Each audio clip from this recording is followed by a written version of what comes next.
Hi everyone, good afternoon, good morning, good evening. I'm going to say this in all the languages, in all the timing. I know you are connecting from any part of the world. This is Aita from HyperGuest, and I'm pleased to welcome you to this new exciting series in collaboration with the FunnelTV, Hospitality Net, and a lot of great leaders in the industry. So good afternoon, guys. Hi, Scott. Hi, Henry, Chris, Diego, and Federica. How are you guys? Fantastic. Exciting. Glad to be here. Good to see you once again. I know we are in touch every day. We are discussing, preparing this live streaming since a few months now. And finally, we're there. This is the first episode. As you all know, guys, this is going to be a series of 8 episodes that will take place every second Thursday from now until July. And before we make a quick roundtable each other, just to, having this warm-up and welcome then the panelists, I will show you a quick video that will explain the plan and the next episode dates and themes and so on. So let's look at the video and come back on the screen in a few seconds.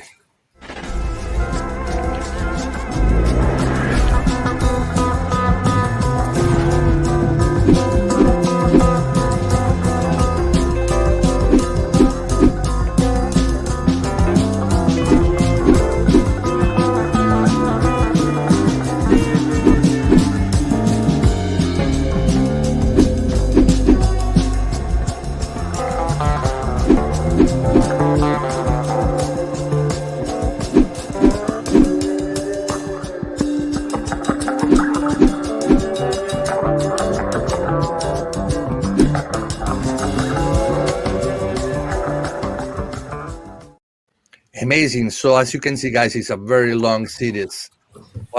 What's up, Henry? Do you like this plan? Hey, Enzo, it's just great, man. Let me keep this very short, and let me tell you that we're just super excited. We are proud to be part of this initiative. I think this is truly an innovation for our industry. The Revenue Manager Live platform actually is a logical addition to what we already do on HospitalityNet. It's just a great way to have a live platform next to what we already do on the World Panel on HospitalityNet. Let me just quickly finish by thanking all the sponsors for their instant and incredible support from day one. Thank you to all of you at FunnelTV. Thank you to Scott Dahl from Le Roche for jumping in as moderator of this session. Thank you to all the revenue managers organizing this. And thank you and kudos to my team at HospitalityNet. Just great. With that said, let me hand it over back to you. Thanks, Larry. Really happy for that. So what about you, Federica? Well, I'm really excited about this event. And I think it is an extraordinary event because, the one who loves revenue management cannot miss it. Because we just chose some topics that were really going deep in the revenue management. So I think that everybody who will follow will have a lot of takeaways, a lot of recommendations, tips, practical things, and also new solutions. There is so much that I want to say more because you will find it out. Definitely. I see already so many people connected on LinkedIn, YouTube, also on HospitalityNet webpage, guys. So any comments, question to the speaker, to the coming session, feel free to comment on the LinkedIn space or YouTube. So we will be happy to support your question and turn the question to the speakers. Chris, I know you have some words.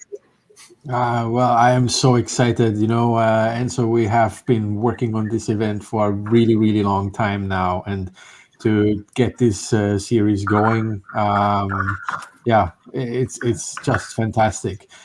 This is where it all started. Enzo had the idea of developing an ebook on important words of revenue management. So we came up with a dictionary on revenue management terms. Yes, we're really, really stoked about that.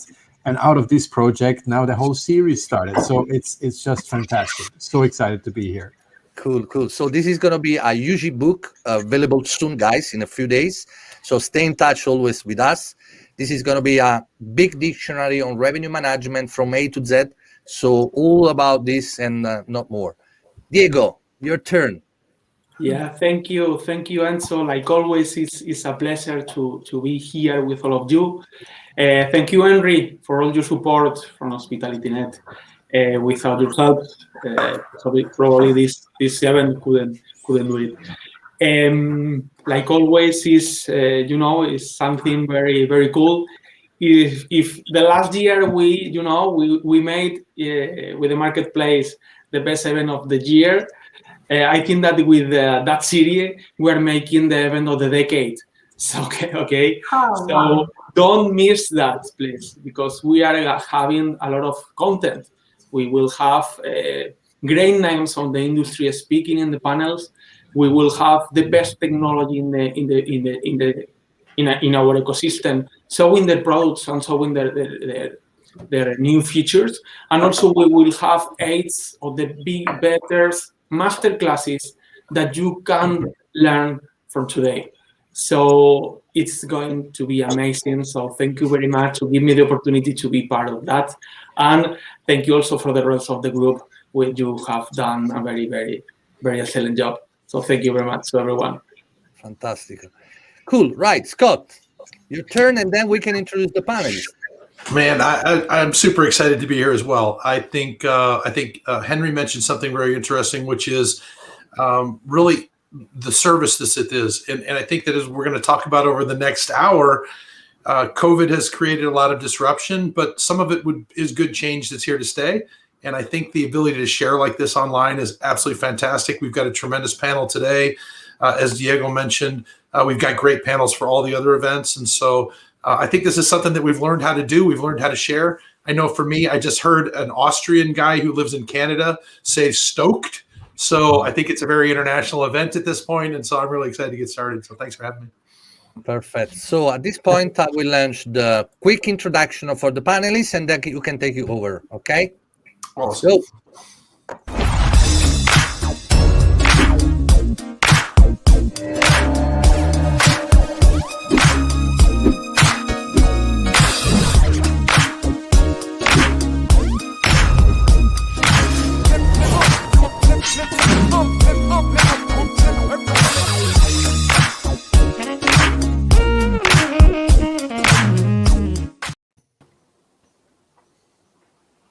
ready to go. Okay. So first off, let me welcome our panelists. I'm just going to kind of go clockwise. First, we have Jonathon Liu. Jonathon is the revenue leader of GLH Hotels. And then we have Alessandro Crotti, who is, or Jonathon, I tell you what, let's do that. Actually, let's do it this way. Alessandro Crotti, who's a revenue expert with Direct Your Bookings. Happens to be coming from us from quite a distance away in Thailand today. And then we have Sylvia with us. So let's get a picture of Sylvia. Sylvia Cantarella with Revenue Acrobats, also another revenue expert at a company that helps hotels make more money. So let's start talking, right? This is all about how do we get ourselves ahead of the curve. Right? I'm going to share some STR data in a minute. It's something that as I made the shift from being a revenue manager to a professor, all of a sudden the things that my boss would walk into my office and go, "Why are you wasting time on that?" Now they're part of my job. But it's kind of the geeky thing to sort of look at some of the metrics and all that once in a while. And so I'm going to share that with you, but I think it'll be really interesting to take a look at that, right? And then let's have a discussion about what's around, what's going to happen with COVID, how do we see the recovery. So Enzo, if you don't mind, share those slides real quick, and we'll take a look at that. For those of you that are webinar consumers, this next slide, I'm sure you've seen. This is directly from STR, and it goes all the way back to 1990. And the reason I wanted to share that is this is not our first downturn. If you take a look at the far right-hand side, it's our biggest one, but it's not the first one. And if you look at those circles, you'll see that those downturns are always followed by a period of growth, and they're characterized there's some pretty similar characteristics. So I'm going to show you a little bit more. If you go to the next slide, Enzo. This is a little bit more in-depth research. This happens to be based on Switzerland, and this is, I showed you those cycles. This happens to be the 2001 cycle, which started with the September 11th terrorist event in New York City, and then was kind of piggybacked with SARS, which was one of the first global pandemics that we saw.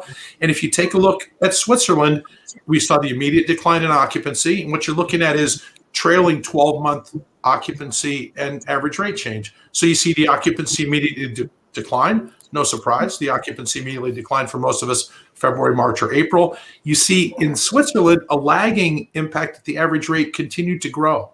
And that's something that you'll see in a lot of these downturns. We lose the occupancy, then the average rate comes down. And then as you watch the markets recover, then the average rate recovers. So as you'll see from September 11th, it took 77 months for the Swiss hospitality industry, specifically upper upscale and upscale, to get back to what they were before it. But if you take a look at the slope of those lines, typically the decline is always characterized by this big growth period afterwards. So jump to the next one, Enzo, if you don't mind, just to show a similar illustration. This one is now the 2008-2009 financial crisis. And if you look, Switzerland still has not fully recovered to the 2008 high watermark in the industry because our economy is super dependent upon the international financial service companies, and so we haven't really recovered. But if you take a look, you still see this rapid recovery, and you always see occupancy, then average rate. So take a look at the next one. This is now the current situation in Switzerland. So roll one more for me, please, if you don't mind. And now the red line is the current. That's the present. So you can see very big decline. You can see the blue is the occupancy change. It fell very rapidly. The average rate lags behind. And from the red line forward, though, what I've done is really geeky professor stuff, but the bottom line is a forecast. And what you can see is probably that same sort of 6 years in Switzerland to recover. But if you look at the slope of the RevPAR line, it's frothy. It's an amazing time. So one more slide, Enzo. It's the last one. If you look at what happens, it's always very consistent that after the downturn, there's amazing opportunities. So not the best time to own hotels. But what I would tell you is you're literally sitting at the precipice of an unprecedented time to be involved in filling hotels and working in hotels. If you take a look at those orange circles, every single one of those disruptions is followed by something big in our business. And we're going to talk about what this new disruption might mean. But the first one is the time period when revenue management kind of started to come into being. The industry is really strong. We get hurt. We respond. And that's when my career took off. Okay. You go a little further. There's another decline, September 11th. Things start to take off. That's when the online travel agencies revolutionized our industry, right? We were doing great. The industry fell. They had business for us. We took it. And now we have that. The next cycle, very similar, the financial crisis. The main innovation after that was data products. And many of you that have been in the business for a little while, this is when rate shopping tools started to proliferate. This is when we first started to hear about channel managers. So every single one of these downturns has this period, first of all, of growth for those of us that work in the business, and also really cool innovation that takes place because we're in a time period of need. And if you look at the time period that led up till COVID, it's actually the longest time period of sustained growth that the industry's had in a long time. And so it only stands to reason that when we come out of it, we're going to have tailwinds like we've never had before. So I wanted to share that really more than anything else to set the tone.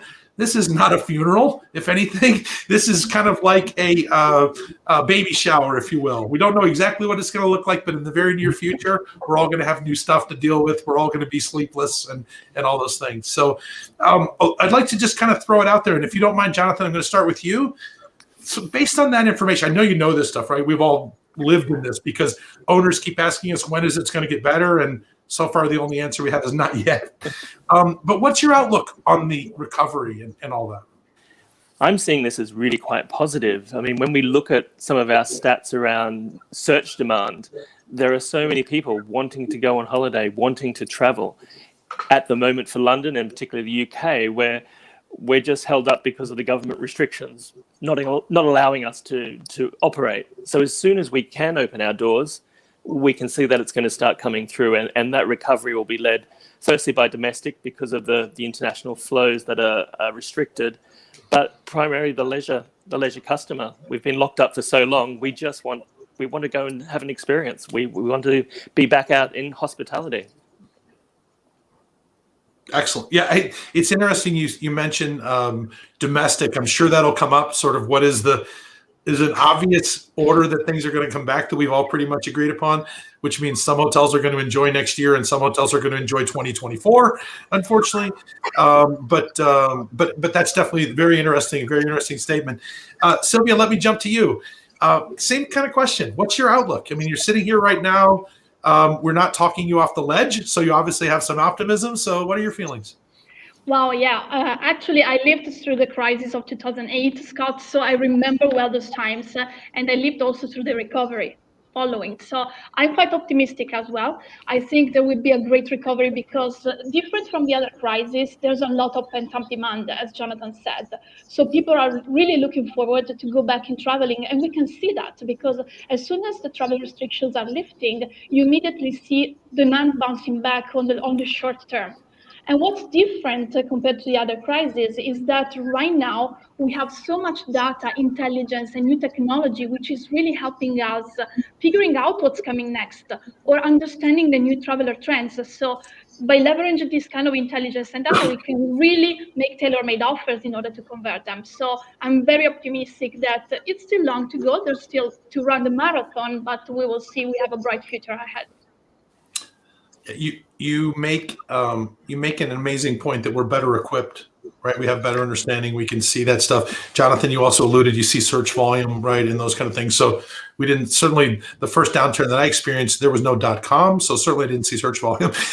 But it's really, it's an interesting statement that you make, really, Sylvia, that when it starts to come back, right, we have this intelligence, and one of the things that's going to really unfortunately be part of the recovery is not every hotel is going to recover the same, right? The ones that take advantage of things recover first. The ones that don't, they still think it's bad for a while. So Alessandro, I saw you nodding. So chime in on that. I mean, tell me a little bit about that. That's a perfect one. Yeah, no, well, I mean, don't expect me to be the pessimistic one, so in the sense that I follow the flow, and I definitely tend to agree the optimistic flow. I mean, there is no doubt whether after this big decline, there is going to be a big climb. I guess there is no doubt. The question eventually is how long will it take? Whether this curve is going to be like a big climb, so more likely vertical, or a little bit more gentle along the time. But that is actually no doubt. And we have already been seeing these data, like Sylvia said, like also Jonathon said, as soon as we have a little bit of a glimpse of hope, people are getting crazy about traveling. And I mean, we all know travel now is not just a wish, it's a need. And we are definitely just waiting, people like us, human beings, just waiting for the right conditions for traveling. It's just that we don't know exactly how the, let's say, booking patterns will be. And from that perspective, that is definitely going to be very interesting because like Sylvia said, we have a lot of data, but now it's just like the very first day at school. We kind of need to learn from scratch in a certain way. And that's going to be interesting, in my opinion. We will, yeah, I'm curious about this. I'm curious to see about what's going to be. And I think that we're going to face a lot of surprises. It's like opening a new hotel. Like, yeah, exactly. A lot of new hotels. I mean, guys, it's when you look at Smith Travel data, right? 215,000 rooms under construction in March of 2020. So more rooms under construction than ever before. Industry was super solid. Hotels make terrible other buildings, right? Too many toilets to be an office building. So it's going to be a hotel, right? It's just a question of when we recover and bring the business back. So let me ask you guys. So now we're talking about, right? We know it's going to recover. We know things are going to get better. There's no question. It always has. And there's definitely all this pent up travel and everything. But before all that started to happen, all we were talking about was the experience economy, right? Everything was talking about, it was all about memories, not possessions. I think, I hate the term, but if you think about the way we would characterize millennials, if anything, they were teaching those of us that are older that, boy, there's a different version of life than lots of cars in the garage and lots of big televisions. So now things have changed, right? We might be in a little moment of the sanitation economy, I think, for a little while, but that's going to end, right? As soon as somebody's going to make a robot with a laser and everything's going to get all better.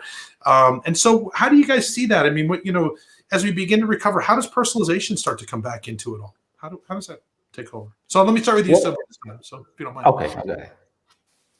Well, from me, okay. So actually, I think that pandemic brought a boost to personalization because since the pandemic started, we all also started as hotelier talking about how to create great experiences to the guests, deliver value, not drop on prices, so create really something memorable around it because the competition out there is fierce. Competition is broader than we think. We're not just competing with hotels right now, but with alternative accommodations and anything because customers' preferences have changed. So there has been a boost, in my opinion, on personalization, and again, technology took over, because when we're talking about personalization, I think we can just not divide the two. So there is the human touch of us being a hospital, being hoteliers. There's technology helping us to, getting rid of non-value add activities in order to really focus our attention on the guests and make really memorable experiences. So I see it as a positive thing again. So I think it will continue even more. So do me a favor and build on that a little bit, because I'm sort of not really, I'm more of a distribution person and that kind of thing. But you mentioned a little bit about just kind of general operations, right? And how can we use some of the innovation that's happening in order to take better care of our customers, right? And move forward. What are some examples of that, Sylvia? Share an example if you don't mind. Yeah, let's start from the basic live web check-in. Okay, so everybody now is not like queuing to check in at the hotel. So the customer arrives, has already done the web check-in. You can spend that extra minute just to really engage with the guests and not just asking documents and information, which is something that the technology is taking part. Or let's think about, digital concierges, for example. So we can now interact with our customers without being physically present, but shortening the distance through technology. And again, it's not impersonal in a way, but it's helping us to do our job better. And we can really be more present while they are on property. Sure. When I teach digital marketing, I use the term curating the digital customer journey. We used to think of that as getting them in the front door. But now, as you mentioned, right, it's a lot of, it can be mid-stay. And certainly we've all kind of found the holy grail of digital marketing is loyalty, right? We can get loyalty. We don't have to pay to get them in the top of the funnel next time. It's a much better process. How about you, Alessandro? What kind of automation are you seeing that's going to affect us when we emerge? Well, I mean, consider these times, COVID-19, during this full year, more than full year, other than running my own business, I decided to jump onto another opportunity, which is just about this. So the Gauvendi system is a retail system which doesn't do anything but just providing the experience that customers and prospects are looking for. And I mean, I always refer to, I guess it was the CEO of Citizen M Hotels, who mentioned that the hotellerie is probably the reddest ocean of all, like red, the color red, meaning the color of the blood, so the color of a competition, all right, as opposed to the blue ocean. And I really mean it, I really believe in it, because the hotellerie is probably, hotels are probably the most commoditized items across all sectors, across all industries. And we cannot go on like that. I mean, that's the reason why the big guys like that, like I used to call them, so Booking.com, Expedia, but nothing against the OTAs, but that's why they strive, essentially. And I really believe that either we need to change these kind of patterns and we have to kind of make a step forward in order to provide something that is not just about standard room. Because if I ask you, what does a standard room mean? I guess you cannot answer that, right? I mean, what does it mean? By the way, sometimes, deluxe and superior and deluxe, right. Like that's it. Exactly.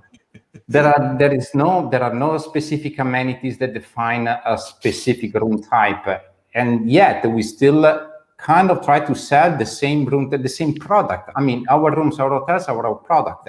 But how can we change the way we sell our products? More likely people, I mean, I've worked at the front desk of many hotels, right? So because, yes, now I'm a tech guy, but I was born as a revenue manager. I also be a front office manager, and I've been on that side of the bench, let's put it this way.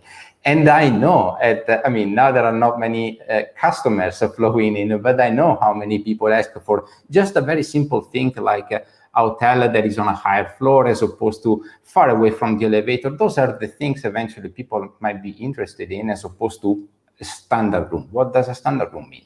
And that is ultimately what we are trying to do. I mean, of course, it's a big change in the mindset and how we approach the sale of our products, meaning our hotels. But I think it's quite positive, and I think people are gonna like it a lot. And the first feedback that we're getting is quite promising, I have to be honest. Totally agree. So Jonathon, look, I want to slightly shift gears for you, only because you have a little bit different perspective. You have a responsibility for a portfolio. So you have a branded booking engine that you're responsible for. So what kind of decisions are you making about that? I mean, we've heard the term attribute-based booking. We've heard some of the stuff that Alessandro was alluding to, but I mean, you have to prioritize it and pay for it, and it's not the most lucrative time in the business. So how do you make those decisions? How do you balance all that stuff? Well, we took a very drastic approach and we ripped everything apart. We looked at our tech stack. We realized we had some amazing products, but none of them really talk to each other. So what we've done in the last 12 months is rebuilt our entire tech stack with a brand new website, new booking engine, new RMS, and that's all coming together in a new seamless environment that connects directly with our PMS, through to our CRM, right through our customer in real time. And there's lots of tiny things that you can do at a hotel level, just in terms of your content as well. So redesigning your content to make it more appropriate to the customers that you're targeting. We've spent a lot of time thinking about our customer, so much so that we've actually decided to rebrand 2 of our hotels and introduce a brand new brand launching into the market next month based on the customers that are out there, rather than just building a hotel and hoping some customers come to us. We've really taken a very customer-centric approach to this, and it's coming together really well, and really excited to welcome this new brand to our customers very soon. That's really cool. Do you mind if I ask? Sorry, do you mind if I ask you, Jonathon? Because you mentioned a new website with new content. If I may ask, what kind of content? I mean, is that like descriptive content about the hotel? Is that content about your locality, your location, or what kind of content? Yeah, we've rewritten a lot of our content just to try and focus on what the customers are looking for. So previously, you might be talking about your hotel being close to a train station or having access to corporate office blocks. But that's not who the customer is and what they're looking for now. They're probably looking for, we're across the road from a park, we're an easy walk to an attraction, and just using a different language that the customer really will respond to, because that's what they're looking for. The world has changed, and so must we. You're making my day, I have to say. Mine too, thank you. I mean, I really, because I mean, it may sound obvious, but very often, too often actually, it's not so obvious. Like, really put the customer at the very center of whatever you do in content. I mean, you do content not because of your ego, but because of customers may be interested in it. And yeah, thank you for saying so. I really appreciate it. So we'll get into a little bit more of the marketing piece in a little bit, right? Because the customization is 2 things. It's customizing our product, and then it's really customizing our message, right? How do we get a message out that you know, there's all these great opportunities to really micro target, right? And so is personalization the internet cookies and the creepy thing where we get up, you know, we dig around in people's houses at night and figure out what they like? Or is personalization understanding social media really well and understanding what people look at and creating things for people that are already looking for things, right? So there's definitely some couple of directions that could go, and maybe at some point we'll get into the discussion about cookies, but Google has been signaling that cookies are going away for a very long time, but Google makes a lot of money with cookies, so they're not going to go away until somebody comes up with a replacement for cookies. So there's a whole thing that there's always going to be that opportunity to personalize that way. But I don't know about you guys. I hate being stalked around the internet with banner ads. It doesn't work. I don't click on them. It bothers me, in fact. And so I think that there's personalization that people are going to like, that's got value to them, and there's personalization that we're going to think, because there's the technological capability, we should do it as a marketer. And I really hope that consumers, like, if enough people watch The Social Dilemma, there may actually be consumer pushback that says, stop digging through my drawers to figure out if I'm a hiker. If I'm a hiker, go to hashtag.com, go to hashtag hiker and talk to me, right? So there's a lot of different versions that can take, which is really interesting. I mean, and so, you know, you guys all mentioned seeing traffic and stuff, and we'll definitely talk about that in a second. But so customization is coming, right? And the understanding of our customers coming. And I think to some of us, like, I like personalization if I've asked for it. I like frequent traveler programs. I like that they know me. I like that the gift is beer, not wine, because I drink beer, not wine. You know, so I mean, I think some of that's really, really beneficial. And then, in a way, it's using technology to enable us to become innkeepers again. Because when people ran 20-room inns and the Johnsons always came for Christmas week, the manager was standing there going, "Oh, you've grown so much." Like, there was that level of personalization about the family. And we'd gotten away from that a little bit, and now we're kind of getting back to it. So I'm with you, Alessandro. I think it's back to being an innkeeper, which it gets in our blood, right? I was in the commercial side. I was not in a hotel for the last 15 years. I was in the business. But when people come to visit us, my wife and I still put 2 waters on the nightstand, because I think once you're an innkeeper, you're an innkeeper, So that's really cool. Super cool. Let's shift gears a little. Actually, let me ask you one other question. You mentioned the stack. Right. And cloud computing has given us this really cool ability to basically not go to an automobile dealer and buy a car and have it fit our needs. But if we have the wisdom to do it, we get a shopping list. We go to an auto parts store and we assemble our own car. Right. We can put together exactly the components that work best for us in a stack. But it takes skills to do that. And you mentioned technology that doesn't talk, Jonathon. So I wonder if you just kind of, like, not all APIs are created equal. Right. Not all technology connects at the same level. So would you mind just kind of building on that? And then I'm going to ask Alessandro and Sylvia, I'm going to ask you the same thing, because I know you guys run into this all the time, right? Cleaning up people's tech. So what was that? What was involved in that? I mean, the connection part. What was really important is, from a customer experience, that there's a seamless journey. And we weren't able to provide that, because you would have one piece of journey handled by one system. Then as you check in, there'd be another system, and we weren't actually moving the right data between all those systems. So we were asking a customer maybe the same question 3 times, even though they've told us that information already. So looking at the types of opportunities out there with technology, and making sure that it matched, firstly, the customers that we were attracting and wanting to attract, and secondly, that it worked with our other operational systems. For some of the systems we've taken, it's been really more about how will this integrate to our existing systems, rather than getting what is best in class. And that makes a huge difference. If you can get that efficiency and that productivity through your journey, the customer will feel that it's easy. And if the customer feels that's easy, their propensity to pay a little bit more is there. Yeah, I mean, if you think about the whole concept of the abandoned shopping cart, if you have a not very seamless process, I might get, I might finish and book, but if it takes a long time, I might get interrupted and I may never come back. So yeah, I think you want to make sure that part's smooth. So now Jonathon has the benefit of a much more controlled environment, but Sylvia and Alessandro, I know you guys kind of work with a lot of different folks, right? So tell me, I mean, there's a lot of technological innovation and not a lot of new solutions. Some of the ones that are really cool, for example, some of the revenue management solutions that are newer are more simple than the ones that have existed for a long time, right? They're kind of targeted at different parts of the business. So tell me a little bit in terms of that technology for hotels. How are you guys, like, what technology is cool that you're really jumping into right now? What technology are you finding is kind of getting antiquated and there's a new version? I mean, how's that working? So Sylvia, if you don't mind, tell me first. But I know you have to undo that a lot. So I love technology, and I have to say it's amazing to see how technology evolved post-pandemic, and also the revenue management systems, the price shoppers, all adapted to this new normal. Because if we think how they changed the algorithms and they included the new data that was not included in the past, for example, research is travel intentions, which is absolutely necessary for us right now as revenue managers to understand, because that's the only kind of data that, let's say it honestly, we can leverage on. As long as we don't have enough bookings where to understand demand, we can only leverage and rely on travel intention.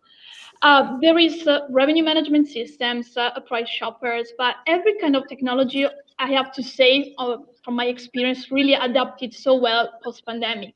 I'm thinking about, for example, chatbots giving you great insights on where are the customers looking for, or booking engines as well. So every little piece of technology may not be only one piece of technology, because they are different vendors, but it's part of our job right now as revenue manager, and that's the evolution of our role, to just take all the kind of data and information that we have from all these systems and interpret it in order to get a picture of what's going on next and how we can better target and leverage the demand moving forward. So yeah, I mean, exactly. Alessandro, let me just ask you the same question. Can I get your thoughts? Yeah, no, I mean, technology is that one topic that most of the time makes me kind of itchy sometimes, in the sense that, and I'm a tech guy, by the way. But the thing is that, I mean, technology is always evolving. I mean, I'm saying something that is totally obvious, but My question every single time, and this is beyond and besides the pandemic, but have we been using the technology that we already had in our hands to its fullest? But even just a very simple tool, like I always make the example of Google Analytics. I still believe that 95% of the features in Google Analytics remain unknown to many hoteliers. And I'm just saying so because, I mean, I can make an example of a hotel that I just started following. They want to, you know, their goal, the specific goal is to have more clients looking for longer periods. But then I look into specific data. I start tracking data, look into specific data and say, look, people are not interested in that.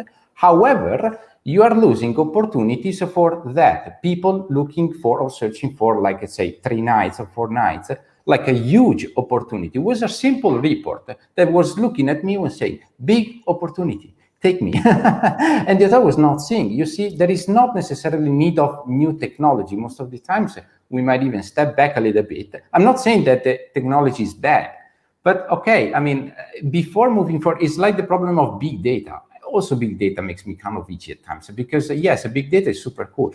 I love data, and data is super, super, super useful.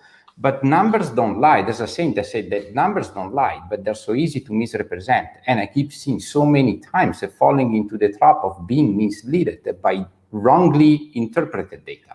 So how do we do that? Because probably in that sense, we don't necessarily need more technology. Probably we need to better use the technology that we already have. Yeah, I mean, this goes all the way back for a long time, right? Many of us are familiar with Delphi and some of those kind of systems. And so we would spend a tremendous amount of money. We would put people in the banquet space. We would do all this training. We'd roll out Delphi. We were amazing. 6 months later, they'd have a little bit of turnover. Some of that training would walk out the door. 2 years later, Delphi is a glorified content management system or contact management system. We're not using it for anything else because you get that atrophy of skills because it maybe wasn't the right thing in the first place. And I think, as you mentioned, Sylvia, sometimes it's finding the right level of technology, the best one. You don't deliver pizza with a Ferrari, right? So it's right. And it's so much a matter of educating people about what's the use of technology and how to read data, because I think we're still lagging a bit behind sometimes in some markets, and it's all about education. When people understand the value, how you can read that kind of data and how you can apply it to your strategy and use it, then their perception is completely reverted. So yeah, I kind of agree with Alessandro in the sense that yes, there's a lot of technology, but we should start making a better use of the technology that we already have, because I think that most of the times we are using it at 20 or 30% of its potential. Because if I may add to it, if I may add to it, the perception that I have, and I'm not judging, but the perception that I have is that when it comes to technology, we look into technology as something that makes our life necessarily easier. But technology is not all the times easy, in the sense that we need to put forth the effort to make use of it. Like, I mean, in the sense of data, for example. Data we need to kind of learn. It's a learning process, how to read and interpret it and how to turn the numbers into actionable items. It's not something that we see a number and we already know how to do it. And this is probably where there is a little bit of friction, right? So we love to, probably as human beings, I guess, because this is not just a problem of our industry, I guess it's a problem of our, species, that we like to play easy. Too easy sometimes, and we are not kind of ready to, to put forward. And we think that technology will do the magic. Well, actually, it does not, because it's always a combination of us as humans working with and feeding technology the right way. I agree. Okay, I just got a question from someone that I took a look at. So I completely agree, right? It's about the right technology. It's about understanding your operation and finding technology that helps you be better, not that changes your business rules, unless you want to change your business rules. We often see that, and so people make the commitment to technology sometimes because of which technology vendor was the most persuasive vendor, not based on kind of which tool would best fit their need. So I tell you what, I want to jump a little bit, and we started talking about personalization and everything, but let's make a little bit of a move, right? we all know that the way we do business has changed forever. And for us, and certainly in the revenue side, one of the biggest things is our history is garbage, right? Pretty much everyone knows you got to throw away your history, or certainly you have to apply some sort of filter to it to make decisions. Now, it kind of doesn't matter very much right now because most hotels are sort of in the mode of taking everything they can get their hands on.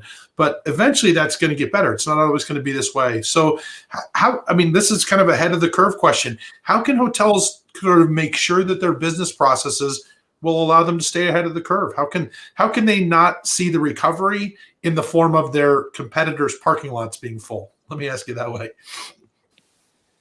So I'd say, go ahead, Alessandro, you start first. I feel like a teacher. I'll start first. No, let me put it this way. This is the moment where, even though the uncertainty reigns, in the sense that, okay, we still cannot plan too much in advance because the situation is still, of course, uncertain. What I keep saying, because I really and literally keep saying, is that people maybe cannot travel, but they cannot and they have never stopped dreaming about traveling. And if you think about, strictly from a marketing perspective, the classic funnel starts with the unawareness phase and then dreaming phase and then planning and then booking. By far, the dreaming phase is the best phase to start marketing to people. And this is why I keep saying that this is the perfect moment, but not necessarily now. I probably were already late, but this is the perfect moment to really start marketing and remarketing to hotels. Of course, we cannot push too much on the sales part, all right? And of course, that's the macro conversion that we want. However, we build value. We always talk about value. And Sylvia and I, Sylvia, you know that we also created a lot of content together talking about, value as opposed to price. Everyone talks about, it's always about value, it's never about the price. Never about the price, it's always about value. Okay, how do you value? And there is no or very little value that you can add when people have already kind of planned their vacation, their trip. They have already cleared their money in terms of when they want to go, where they want to go, which hotel potentially they want to stay. So if you start marketing at that stage, you're probably late. You really need to start right now. And to do so, you really need to give people what they're looking for to help the dreaming phase. Meaning, if you're a hotel in New York, talk about New York, because that's what people are interested in too. And then it will come the time where you can convert that lead into a booker. But now that is what it is. And you need to start right now. Otherwise, it's kind of too late. There is no technology, in my opinion, that can save you from that. That's why the technology part is a little bit of a, sometimes a question mark. So for sure. So let me just acknowledge a comment. Christina Quigley, I loved your comment as well, and especially the plug for Traeger grills. I thought that was pretty cool. But yeah, there's a lot of pent up travel, and so I want to ask you, Sylvia, and then Jonathon will ask you next. Right now, bookings record low. We've all already talked about the fact that dreaming about travel record high, right? So I'm wondering, Sylvia, do you think that's as a result of travel restrictions, or do you think that's kind of the same shift that happened with news, that 10 years ago we got our news online, now we get our news from social?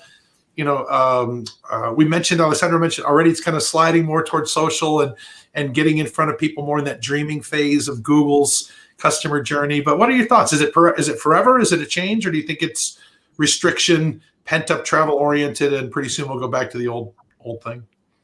I think it's actually both. So it's both social, pent-up travel, but of course the social media and the fact that we are all connected. We were never connected like that in the pre-crisis in 2008. We were not like that. So there's a lot of discussion ongoing, and people are very tired right now. After more than 1 year of being stuck at home, they are really tired. So their willingness to travel is reaching huge levels.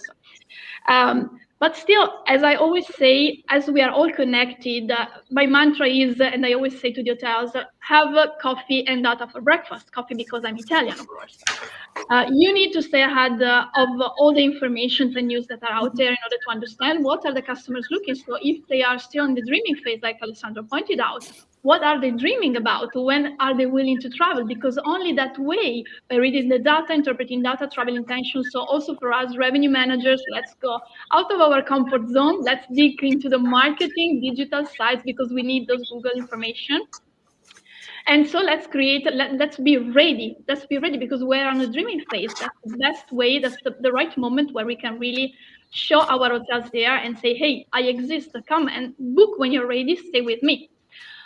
So that's kind of my suggestion that I give to the hoteliers. Among others, of course, if you want to stay ahead of the curve, then also you have to play integrity on price. That's what I always say. I always say, because only if you play integrity on price and you act granular on your strategy, if you know your market, you know your demand, you can act granular on your strategy. You can really play on specific action, geo-targeted rates, for example, or specific action in some markets. So there are plenty of opportunities. It's just a matter of sometimes of being a little more creative than we used to be. So, Jonathan, let me ask you. You see both. You see the booking engine activity, and not just the bookings, but you see the traffic, and you also are able to see the social because you monitor those. Is it shifted to social, or is it kind of, are they on the booking engine at the same time? How does it, like, what's happening with consumers? They're everywhere. We can see them. We can see them. It's great. Well, I guess my mantra is make mistakes and grow. I think what we're doing at the moment is doing so much testing, whether it's A/B testing on packages and content, different messaging. We need to be able to know what is landing with our customers, and you can do that so easily with social media. It's really, really simple, and there's tools out there that you can put on your own websites and booking engines that can do exactly the same thing. And that's where we can understand what's working well. We can dial that up if it is working really well, or if something isn't working, then we can dial it and turn it off. And that's the key, I think. The more that you can learn from that data, from the mistakes, and then make improvements is a godsend, really. I love that you mentioned A/B testing. For those of you that don't know what it is, look it up. It's a pretty commonly known term, but definitely, I mean, this is a time to do some stuff like that, right? And even if you're looking at promoting in social, create a landing page and just watch the traffic to the landing page and see if you're reaching people, if they're coming and they're visiting you. They're visiting you as a result of that. Alessandro, I'm actually, and really Sylvia, you both mentioned it, and that the price integrity thing. If you remember when I showed kind of what happens with the recoveries, there's a lagging effect, right?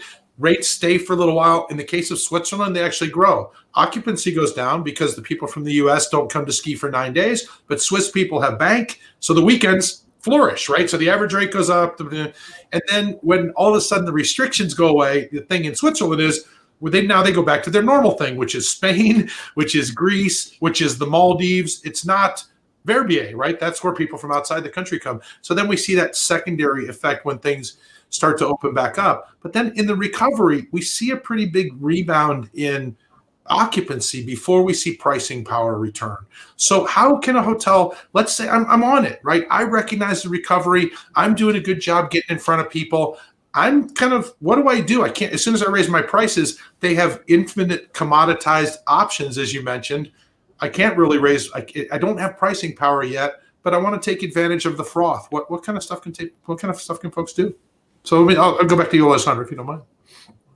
Yeah, no, sure. I mean, I kind of reconnect to what I said before in the sense that, I mean, it's pretty clear that I am a top of the funnel lover and I never miss opportunity to kind of mention it. But that's exactly the point when we talk about value as opposed to price. Like I said, I mean, if you pretend or if you kind of try to, raise prices when the very first touch point that you have with a prospective customer is when he already has cleared his mind in terms of where to go, when to go, and whatsoever, that probably doesn't work in the sense that the price becomes the only decision factor, or at least the most important decision factor. Instead, when you start marketing, meaning when you start a conversation, when any kind of conversation, it might be via email, social media, and whatsoever, with any prospective customer, and more importantly, you kind of connect or put a relationship or let's say a bridge between your hotel and what the ultimate reason for people to travel is, which is more likely the destination, the city, the locality. I mentioned the case before of New York. Well, that is top of the funnel marketing, in my opinion, in the sense that, okay, you create that kind of connection. That connection happens in the mind of the prospective customer. It's not something objective. I mean, the battle in the end, the market happens in the mind of the prospective customer. When you create that, guaranteed, the price becomes less important. And when it comes to the moment of booking, the planning at the booking moment, The price, I'm not saying that it's not important, of course, don't get me wrong. I'm just saying that the value in that sense goes up, skepticism goes down. That difference, that delta is the value. I mean, if you want to put it, talking to a revenue manager, if you want to put it in numbers, that is exactly what it is. And mathematically speaking, is how you compute it. And I've tested it myself, and it works like crazy. And I cannot testify enough by even reading. I spend a lot of time reading also what happens in other markets, and it's absolutely the same. It's probably how we are wired as human beings, I guess. But it works. And this is one of probably the best way on how to raise value as opposed to price. And yeah, like I said, you have to start now. You cannot wait too much. And then, Jonathon, I'm going to ask you another brand question. I'm sorry, you're the brand guy today. So, but let me ask you first, Sylvia. What are your thoughts on that? Kind of, what do you come up? I would put it in a very simple and revenue management way here. So price matters when value ends. And I always picture what revenue management is as the classical iceberg, where on top of the iceberg, outside of the water, there's the price, the visible part to the customer.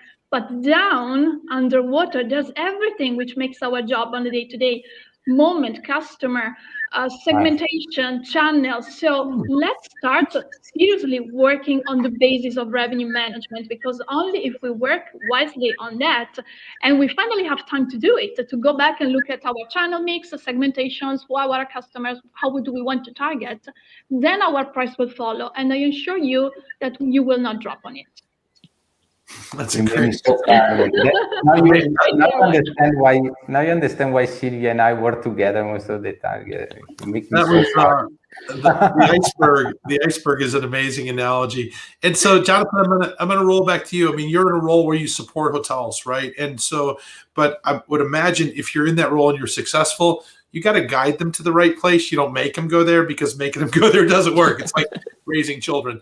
And so you kind of want to throw the bait out there and hope they go to the bait. So what kind of things are you finding that are like tendencies that you're sort of having to help people with wisdom? Guys, this is not the right approach, right? Take a different approach.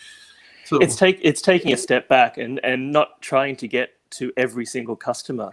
Understand which markets, which channels are working for you, and focus on them. And luckily for us, as we come out of lockdown, certain markets will open one at a time. So we have the ability to focus singularly on different areas and then slowly build up the entire business, focusing then on the wider market. And if you can get 3 or 4 key niche markets that your hotel is looking at right, that's your base. Once you've got your base, it's easy to yield up from there. So really focus on those 3 or 4 key markets, that is the customers that you really want to focus on, that give you not only good room rate, but incremental revenue, that are going to repeat, that are going to return, they're going to be advocates for you and drive even more business for you in the long term. Definitely. Yeah, that's thank you. Sylvia, I love that you said you think part of it's going to stick around. I actually think this is the result of this disruption. I think that hotels are going to get a little bit of power back. The point of sale after September 11th and all that coincided with the internet. The point of sale went from the phone. I had a reservations office, people would call me, we would qualify the customer. I mean, we did all this stuff. Then all of a sudden everything goes online and people are picking off a list. And we got commoditized, as you mentioned, Alessandro. But now, who can tell our story? Because now it's not about point of sale. It's not about who dominates the Google search results. It's about who can tell a story. Who can sell a memory, not a bed and a toilet, right? That's a really big thing. And so understanding that and speaking to your customers, even if they're not traveling yet, as you mentioned, starting to build a relationship with them. Right now, I have pent-up travel. First one, California to see my kids. Haven't seen them in 14 months. The second one is I have a small group of friends that live in different parts of the world, and we like to travel together. We like to meet places. And so we don't know when we're going to do it. We don't have any idea. In the past, we've all aligned our vacation time. We've aligned our budget. We went online to the point of sale. We booked something, and then we started researching, okay, what are we going to do when we get there? Now, all we're talking about is what we're going to do, and it's not, we don't even know there yet. But in what's happening to us, nobody's sending links. Nobody's sending, here's a possible trip. People are sharing social media posts and saying, wow, we're 6 couples. This thing's only 7 rooms. It could just be us. Oh, that would be amazing, right? So we're really spending all this time talking about travel without rates and dates yet, which is so freaky because it usually started in that process of when's dad's vacation, where do we want to go, right? There was this very methodical process that I personally think it's an opportunity for hotels to change that forever. And who would run my Instagram page better, me or someone sitting in London running 500 Instagram pages? So it's finally getting to where maybe it's a little bit more democratic for some hotels that can figure out how to make it work. I think it's actually super exciting. You're going to have to know how to do it, or you're going to be left behind, right? Because it's still going to be in that space. But it's more. I mean, there's more value in the personal story. There's more value in the experience and the memory than there ever was before, which is to our advantage, right? It's the first thing that kind of slants back. I mean, we're never going to win the search engine optimization game, right? Because we only list one hotel on our websites. They list thousands. They have more content. But who's got more content that people want to pay attention to? It's kind of like, who's going to the CNN website for the news anymore? None of us. It's all the news we like, in the format we like, in the tone we like, with the spin we like, comes to our phone, and that's what we consume. And I think travel really has the ability to kind of evolve and become that way, right? That we really truly are selling experiences. And you mentioned also knowing just a couple of market segments. This is your opportunity to mass personalize. If you have some great features, which is kind of a weird term, right? Mass personalization, it doesn't sound right. But if you've got some great features, assume that people that follow that stuff are interested in it and create something for them, right? That's interesting to them and that they can talk about. Create that buzz of us going to Greece to a 7-room little kind of an inn, because that sounds really cool to us. When if we'd gone on the web, we wouldn't have found that place in the first place. So that would have never been that same process. And so that's kind of it feels like what's available to us, if you will. Okay, guys. So we're really cool discussion. First of all, really fun. I'd love to continue this over a couple of beers for a couple more hours. But we're up against our time. So let me just kind of go around, and this time I'm going to start with you, Jonathon. One amazing nugget of wisdom to leave everybody with. What's your legacy 3 sentences that you want to throw everybody before we move on to the next phase? Content. Start with your content. It's the easiest thing that you can do. It's got the most impact, and really the cost is negligible. That's something that every single hotelier can do right now without having to buy any new technology. Update your content. Absolutely true. Yeah, right. Add value. Give people things they want to see, and they'll connect with you, and they'll be your friend. And when they finally decide they want to buy something, people buy from their friends, right? So that's an excellent point. How about you, Alessandro? What would be your nugget of wisdom? Well, I kind of reconnect to what Jonathon said before, in the sense that you have to allow yourself to make mistakes in a way, in the sense that well, first of all, there is no shortcut. There are no shortcuts. You have to put forth the effort to do the job. And why I'm saying so is exactly what I said before, technology. All right, technology is not there to make our life necessarily easy, but eventually is to support us achieve the goal. And having said that, also Jonathon mentioned content. And that is another thing that I wanted to mention. So I'm pretty happy that he mentioned that. And therefore, I guess, be, how can I say, don't settle for the easy solution. Put forth the effort to do what needs to be done. And more importantly, don't just settle for being in motion, but take action. Because in my opinion, there's a big difference between the two. I guess also reasonably, in the sense that it's quite normal and understandable that in a situation like this, people are kind of frozen from taking action. But taking action is different than being in motion.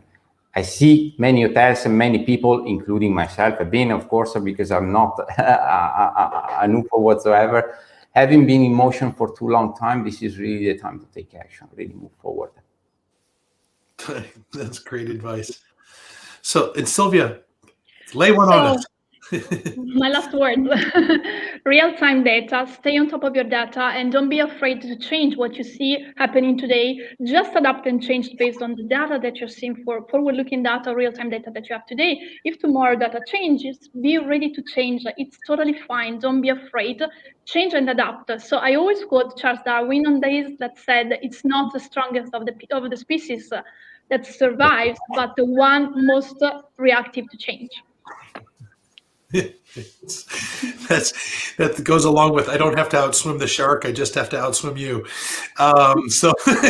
Yeah, I mean, if I was gonna add one thing to it, I would say get on social now. If you're not as a hotel, practice. Go ahead and make some mistakes. It doesn't matter if no one sees it. Who cares? But understand the size of audiences. Understand how to get in front of people, and understand how to be on social media as a business, not as a person. Hashtag amazing weekend. Not a great for my friends to see, but understand that this is a way you can get in front of people with very specific interests, and you can give them a very targeted, personalized kind of an experience in social. The other thing I would say is resist the urge to raise your prices and understand how length of stay restrictions work, because you'll be able to fly under the radar screen and make more money as demand starts to come back. When there was a lot of demand, pushing people into other days didn't help us as much. Now we have peaks and valleys again, big time. And so as you start to filter your demand, try to learn how to filter it by pattern, not by willingness to pay, because you're not changing your value proposition with your customers. You're not raising your relative price compared to others, but you're getting the best stays out of all of it. So if you've never learned length of stay restrictions, if you've never used them in the past, I understand why, but this is when things start to recover, a much better tool in terms of your customers' tolerance than raising the price on them. Boy, we don't have pricing power for a while, so learn how to make more money other ways. Enzo, I don't know if you have any questions or anything for us. I expected a lot, and they delivered a really good bunch that we put together. I think some really cool insights for people as we go forward. So yeah, definitely, you did a great job, guys. I mean, I see people commenting and getting interaction each other like a crazy. So first of all, let me thank all the audience, because they're really feeling the conversation. They will feeling like part of that. So I wanted to try to reply some of the comments, but it's really going on so crazy. Just in case, guys, after the episode, as you know, this is going to be on demand, available on LinkedIn, on also YouTube. If you have time, maybe Jonathon, Sylvia, Alessandro, you also, Scott, going through the comments maybe later tonight or tomorrow and trying to reply some of the comments from the audience. That would be great. So cool, very nice. So now, as you know, guys, we're ending this panel. Now we start the vendor track session. We have 3 great company, Roomdex, and then we have RoomCloud. Edited one, I forgot, guys. So anyway, so we got those 3 vendor track presentations. It's going to be like an elevator pitch presentation, and at the end of the presentation, our guests, our panelists, they will go on to make some questions to put them in an uncomfortable zone. Make sure, guys, you have a very hard question. So thank you again. Actually, Enzo, if you don't mind, let me share a little anecdote about technology. Definitely look at this new stuff. There's really, really cool stuff now. If you have not looked at new technology in your hotelier, I recently looked at one. I'll give them a mini commercial. OTA Insights recently added a forward-looking product called Market Insight. I was working with some hotels. We saw a surge in demand 3 months in the future, and this was for some Florida hotels. This is in January, we were able to drill down into that, and it was really all coming from New York State. And with a little more research, they figured out that it was the New York State school break schedule, and people were planning to come to Florida. So they surfaced the opportunity 10 weeks in advance, and they were able to deploy marketing against it. In the past, we typically found out about that stuff, and we told ourselves, don't forget about next year's school break.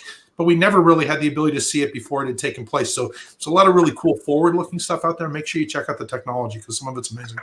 So. Yeah, definitely. Right. So before we start with the first session, just wanted to share with you a little advice. As you know, some of you know, me and Scott, we are part of HSMI, a very big and international association. We are very good friends with Ingen, Benedicta, Marius. I say hello to everyone at the association. They are also organizing a very interesting live streaming series around revenue distribution, digital marketing. So I'm going to share quickly a short video just to introduce what is going to be the plan of HSMI. Then we go back and start the vendor track session. I'll see you in a few seconds. All right. Thanks, Pam.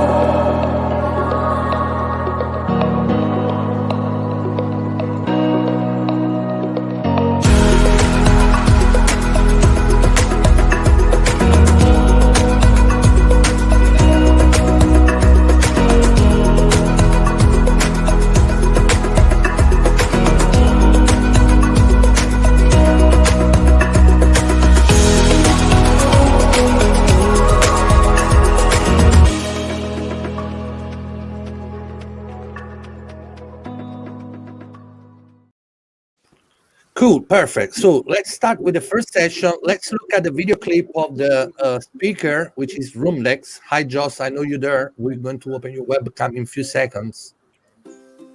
Hi, everyone. I'm Jos Schaap, CEO and co-founder at Roomdex, and I look forward to see all of you at the Revenue Manager, the series. All right. Hi, Jos. You there? How are you, my friend? I'm doing well. How are you? Good. Very good. So let's make a quick introduction. You can introduce yourself, and then let's start the elevator pitch. Great. Hi, everyone. My name is Jos Schaap. I am CEO and co-founder at Roomdex, a company that focuses 100% on upselling, anything around room upgrades, early arrival, and late departure. Recently launched the company last year. Prior to that, I worked at Stay in Touch, which is a company that I founded, PMS. And prior to that, I was 18 years at Micros, working on the Opera products. That'll be me.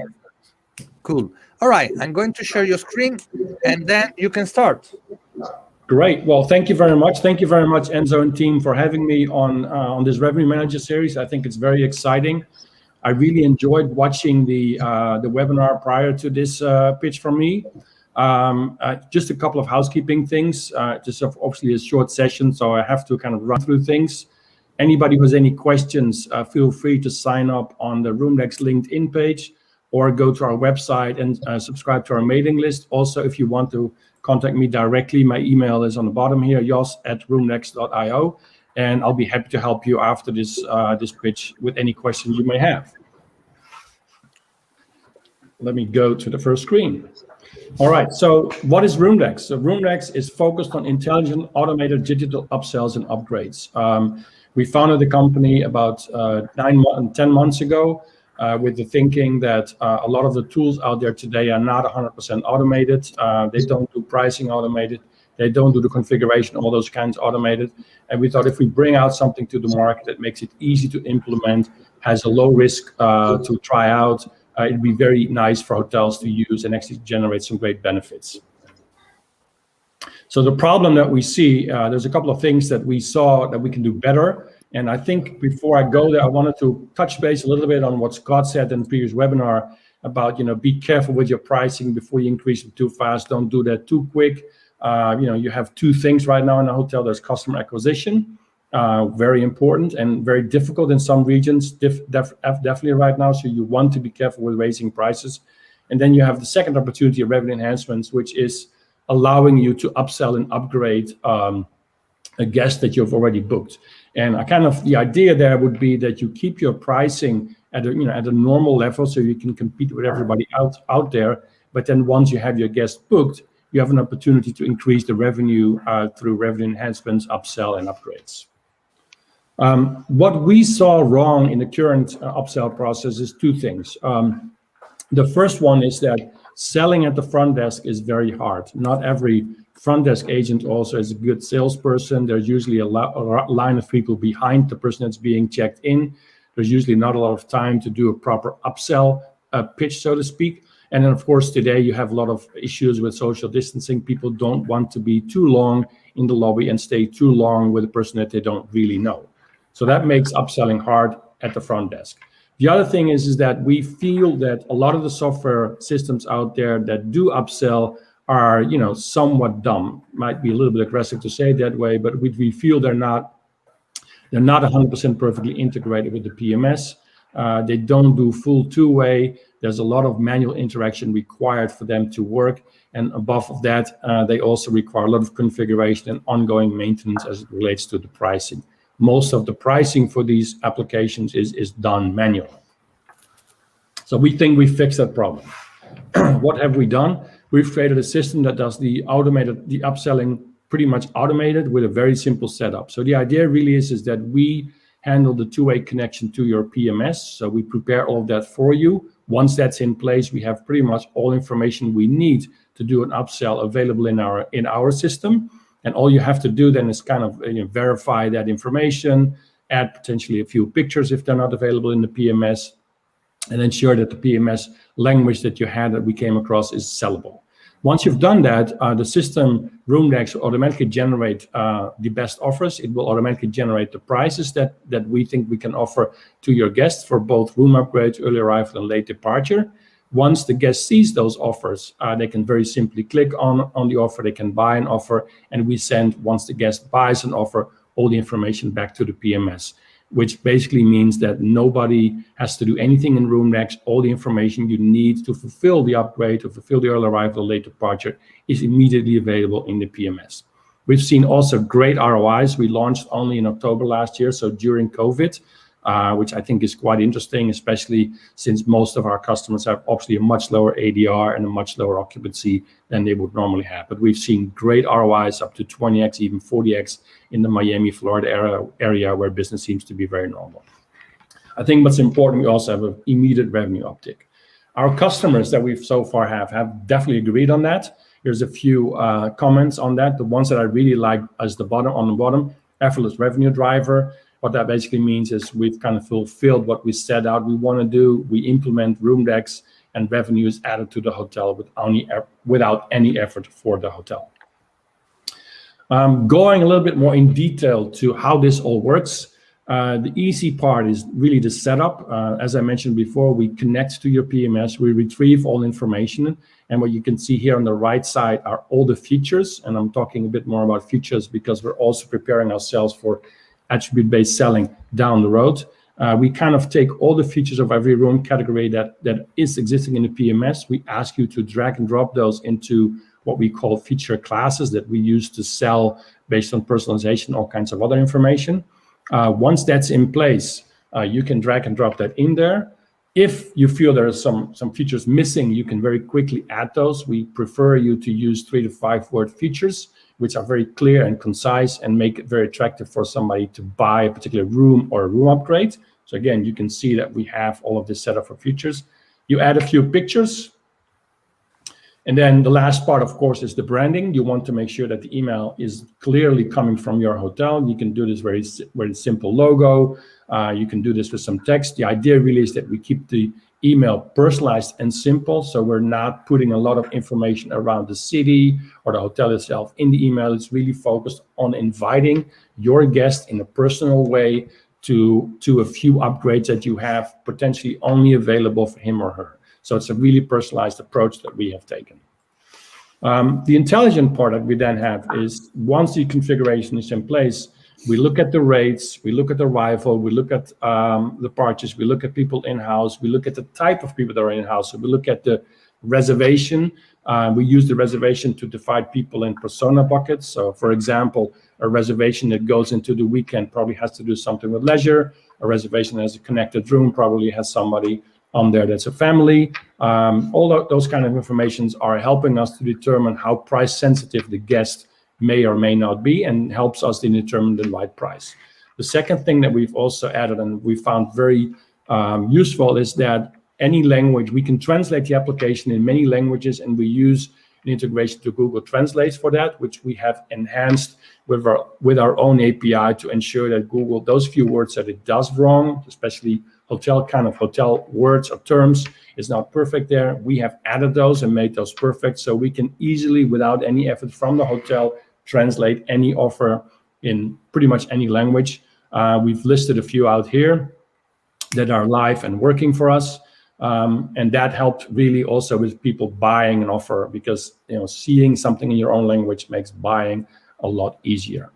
Then again, we look at the priority of the guest, we look at the balancing of the house, we look at loyalty and look at forecast. All of that information is then used to determine the price for the offer that we provide to the guest.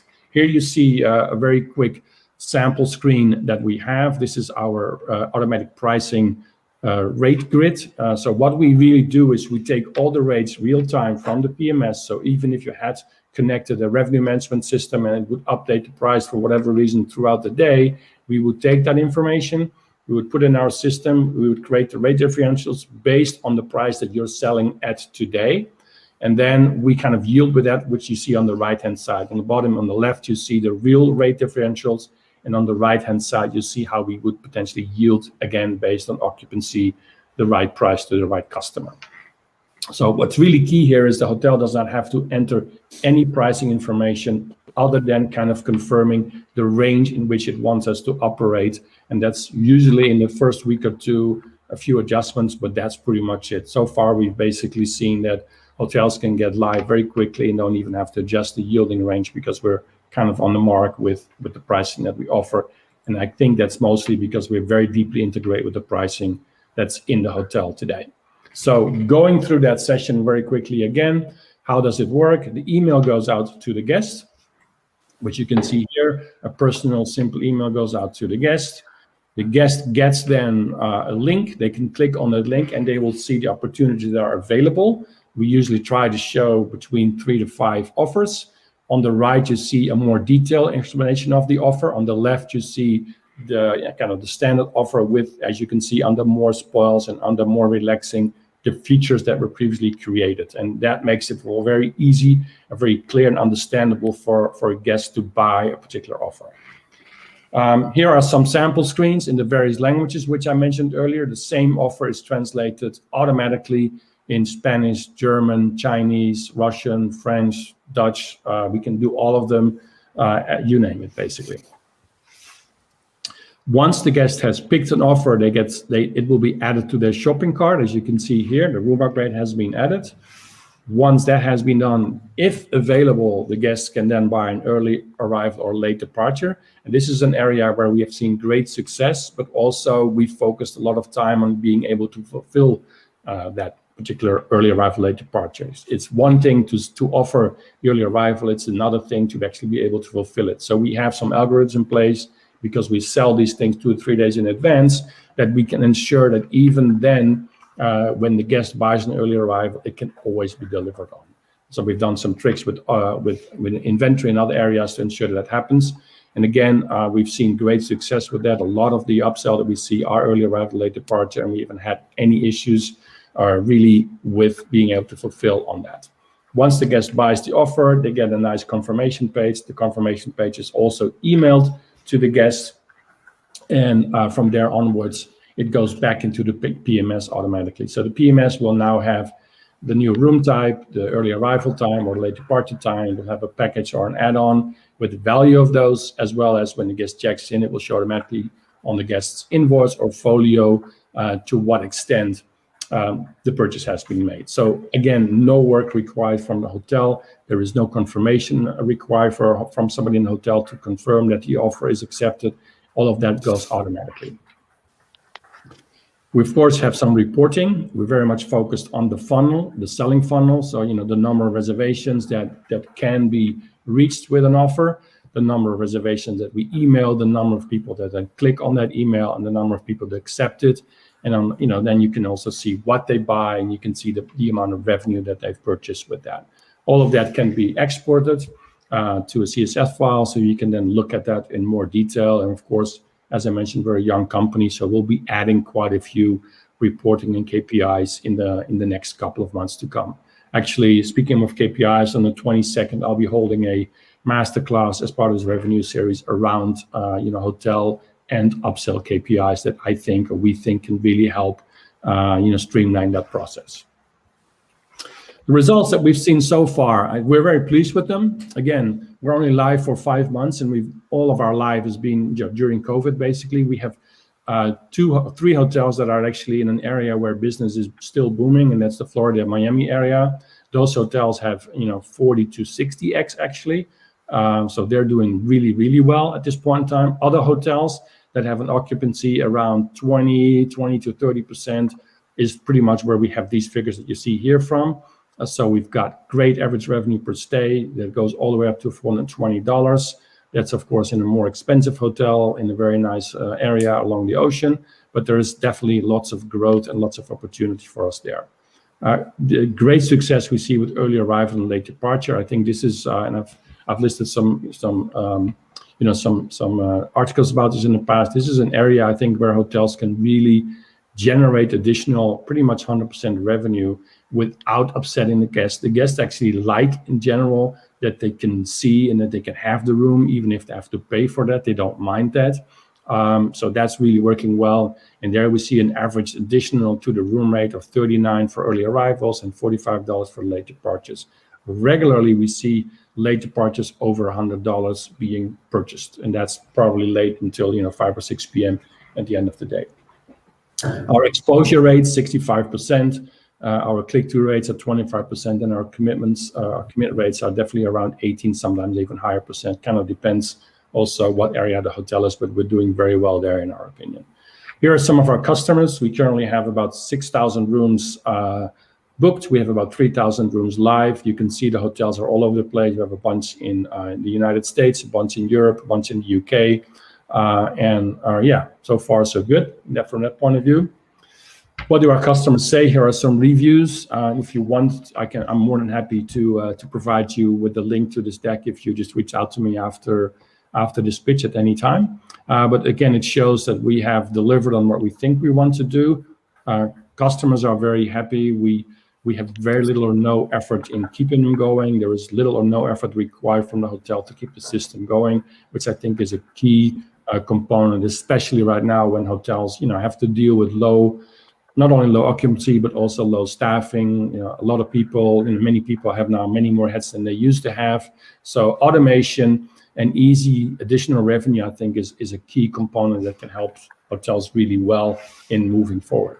So why is this a win? I think we generate high margin revenue. Room revenue is easy. It's fairly easy to deliver on if it's available. We make sure it's available.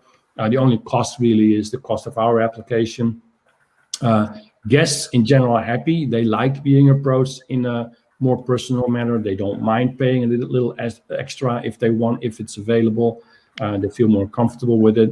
And of course, you're kind of removing the awkward conversations, especially early arrival and late checkout at the front desk or from a phone call by just providing those digitally. And then last but not least, we offer a free trial up to 60 days. You can try us out. We handle the connection for you. You can try us out. And from that, if you like us after two months, you can continue to buy us monthly, or you can sign up for a yearly with a larger discount. And that is pretty much the end of the pitch I have. If you have any questions, happy to answer some of them right now. Yeah, we make one question, guys, just because we are finishing your slot. So I know, Sylvia, you have a question. Yes, hi Joe. So congratulations for the product. First of all, I'm a big fan of upselling. So my question was about the algorithm. How does it work? Do you need any historical data to make it work? Because I understand that you talk to the revenue management system, you're connected to the PMS. So does it work with only future data on the books? Can you just elaborate a bit on that? Yeah, I can. Yeah. So we use data more forward because the purchase of the hotel room has already done. So we're looking in advance. The guest is arriving in a couple of days from now. We know from the PMS what are the rates going to be on the day of arrival. That's where we're looking at. We're also looking at the rate the guest paid. And based on that, we determine what's the best price. But once we are connected, we can pretty much go live and generate revenue because we don't have to look at the past. We can only we kind of look at what's going forward and what's arriving at the hotel. Thank you.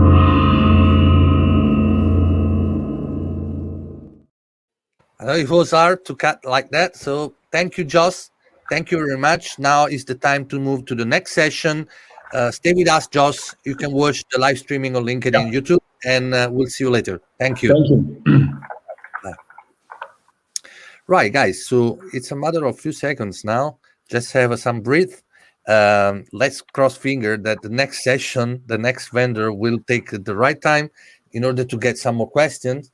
The next one is going to be Martin from Fornova. Let's quickly look at the clip and introduce Martin. Hi all, I'm Martin Sabag of Fornova. See you soon at the Revenue Manager, the series. Hi Martin, good afternoon, welcome. Hi Enzo, hi everybody, thank you for having me today. Fantastic. So I'm going to share now your screen. I think you prepared the slide already, right? Yes, everything is ready. Perfect. Okay, it's your time. Thank you. So I'm Martin, I'm a VP product at Fornova, and I'm gonna be talking about competition, what usually most of the revenue managers refer to as a rate shopper, but the way we look at it, we call it Fornova competitive intelligence, and I'll explain why.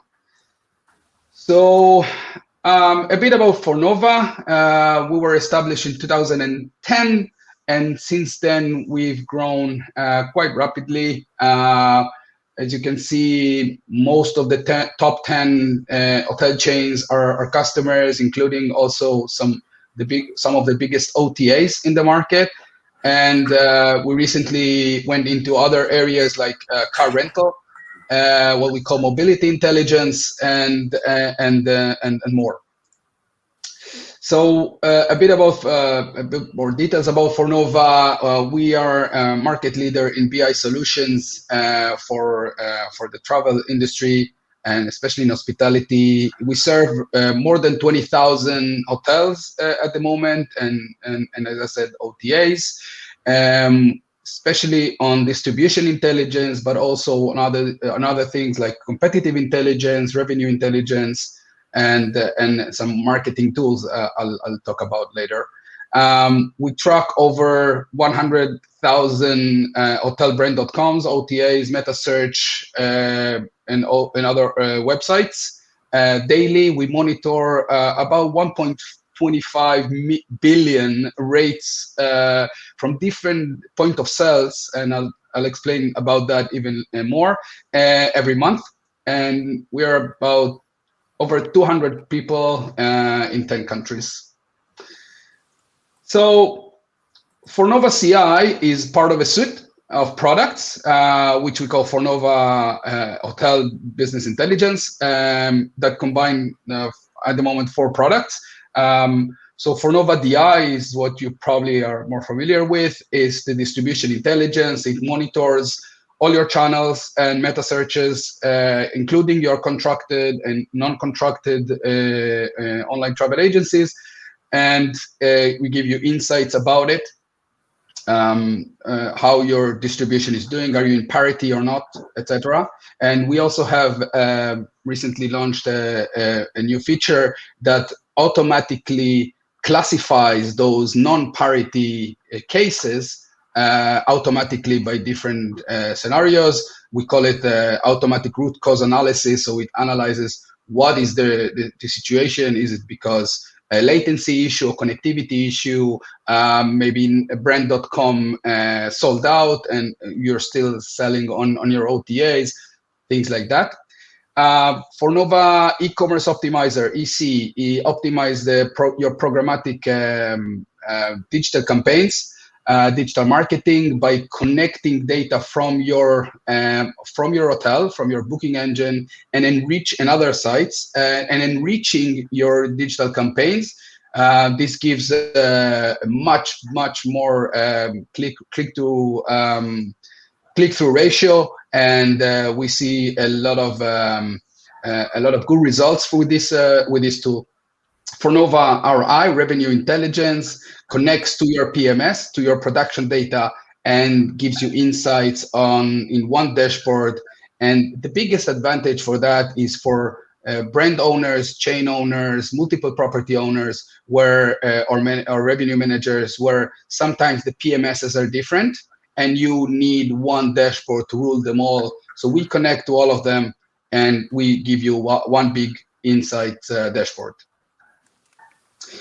So if we look at the competitive landscape, 50% of the revenue managers say that one of the biggest strategic challenges is understanding what the competitors are doing. Now, I'm not going to talk about how you select who your competitors are, because if I wake a revenue manager in the middle of the night, he will know who their competitors are. So I'm not going to talk about them. But the question is, what do you get from your rate shopper, right? From your competitive intelligence tool. So most of the rate shoppers concentrate on three things, right? The shown ADR, what we call rates, your visibility, how you're positioned when a guest searches you or search the market, right, in the OTA or a meta search engine, and then of course your guest reviews. But is that the full picture? I'm not sure. Let's look at it from another angle, from the angle of a funnel, right? So if we look at the rate shoppers in the market, usually they concentrate on the area where the conversion is done, which of course is very important. But they concentrate on only these things, right? Maybe LOS restrictions, on price evolution, on the parity and rates and so on.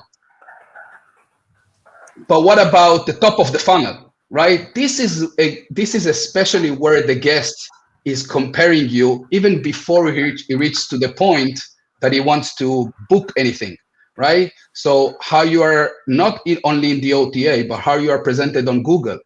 What about your SEO? What about your media coverage? What about your social media? 61% of guests say that they will look at your hotel in the social media before they even consider booking at you. Are you getting all the data from the right point of sale, from the location where your guests are looking at you?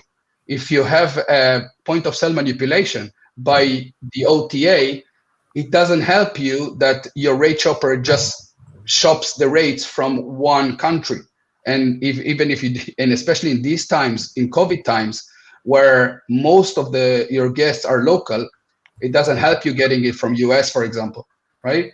And so this is the top of the funnel. But even in the conversion area, where in the OTAs, I want to understand, as an hotelier, I would like to understand much more about my competition.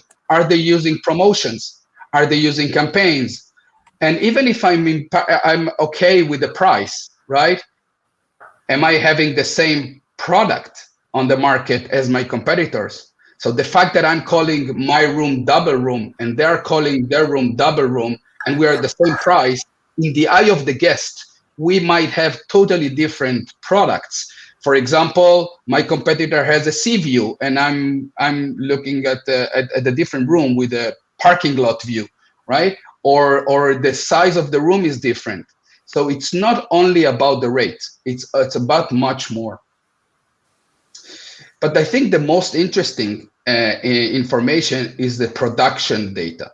So understanding what my competitors are actually getting from all that I said above, right? About rates, positioning, guest reviews, and everything. At the end of the day, what I would like to know is the actual or the net ADR. This will tell me if that strategy that they're doing is actually working for them, right?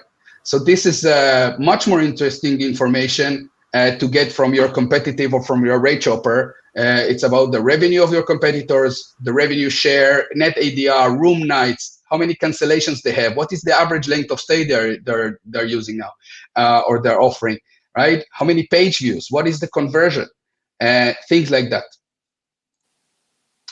So basically, what Fornova CI gives you is a bit of that, right? Of everything. So we give you, of course, what every rate shopper gives you, but one of the main things is the point of sale, and we'll talk about it.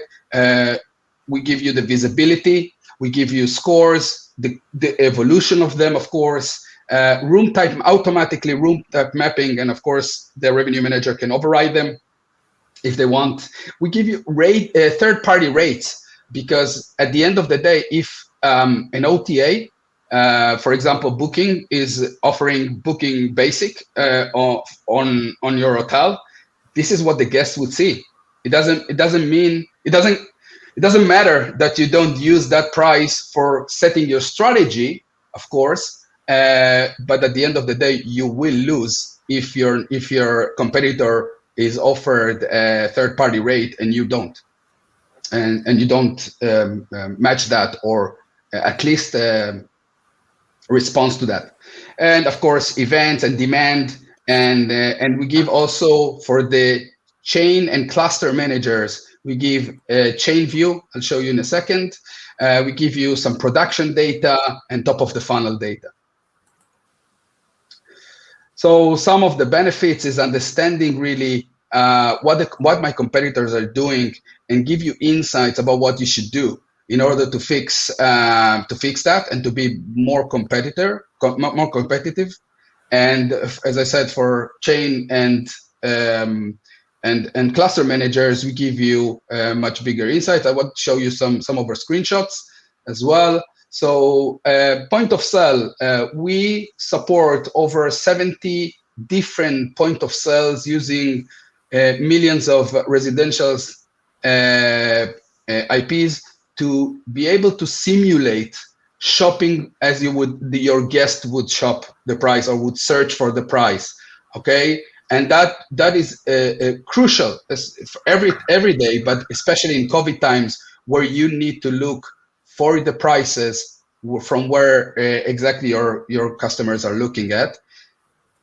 In terms of the pricing, of course, as I said, the third-party rates, you can set how many days in advance you want the system to shop, daily, weekly, monthly. You want 90 days daily, 180 weekly, for example. We give you all the possible channels, OTAs, brand.com, GDS, mobile apps, third-party rates, etc. So this is crucial to understand when you're getting the price, that it's the correct price that the guest sees.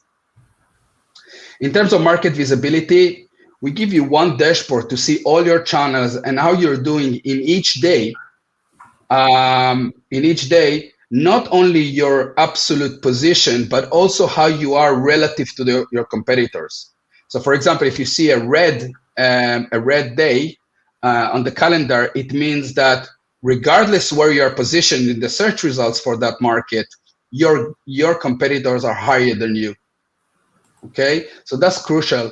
And one of the features coming up is that you'll be able to activate a promotion directly from this screen to boost your position on that OTA. This is a view of a chain. Someone is looking at the top 5 performing hotels in the chain or in the cluster and the worst 5 in one view. And of course, with a click of a button, you go and you see the view of each hotel from this score. You also have a benchmarking either for your own brand or for the market. And you can see how the hotels are performing just in one view. So here are some questions that you should ask yourself, whether you're getting from your rate shopper the right data and the sufficient data that you need in order to be competitive in today's market. And I won't go over them. Of course, I'll be happy to share the deck with anyone. You can reach me. But again, ask yourself, are you getting all the prices you're getting, your guests are looking, also top of the funnel, also on the conversion sites, and also at the bottom line, which is the production data, and from the right point of sale. And with that, I think I left a few minutes for questions. And this is me, and you're happy. I'd be happy if you reach out and connect with me on LinkedIn or whatever other means. Sure. So we got a couple more minutes. I know that Alessandro, you got a question, right? Yes. Hi, Martin. Thanks, Alessandro here. Thanks for sharing the presentation. It was quite interesting, and I love the fact that I mean, you don't necessarily being a rate shopper. I mean, you don't necessarily focus on rates because actually that is, in theory, should be the last part of the chain. But I have a question which is pretty much related to the strict part of a rate shopper, or anyway, the strict role of a rate shopper, in the sense that you perfectly know better than me that one of the biggest problems is how, especially the OTAs, are kind of bidding or kind of undercutting hotel rates depending on different conditions. Now, you mentioned the point of sales, but there are multiple conditions, and this is actually a question that I've asked many rate shopper, and usually during times I've got quite a difficult times in getting a proper feedback. I mean, just like an example, you perfectly know that a search coming from the US as opposed to a search coming from Italy, for hotel in Italy, for example, the results may be totally different. But it's not just that, even just the channel. For example, a search coming from a meta search engine like TripAdvisor, the same OTA may result in a different price as opposed to the same search coming directly from the OTA, starting from the same side of the OTAs. How do you deal with them? And the second part of the question is, how do you deal with those, I call them new generation OTAs like Snap Travel, right? Which are not necessarily OTAs, but kind of, in the sense that they are there competing with us at a channel and on a distribution landscape, but they have a kind of different model. So how do you position yourself? What does your tool do in this sense? Right. So first of all, as I mentioned, we support over 70 different point of sales. So when we shop that OTA, we would get the rates exactly as a US guest, a potential guest would see if you want from US, and we give the revenue manager the option to select from which is a drop down with a different point of sales that he knows normally where the guests are coming from, and it could be seasonal even. So it could be in the summer I'm getting more from, I don't know, whatever, from northern Europe, and in the winter I'm getting from, I don't know, from Africa, whatever, right? So you can change, and then you will get the rates from that point of sale, okay, and even live. So you can change and click on demand, and we will grab the data for you on the spot.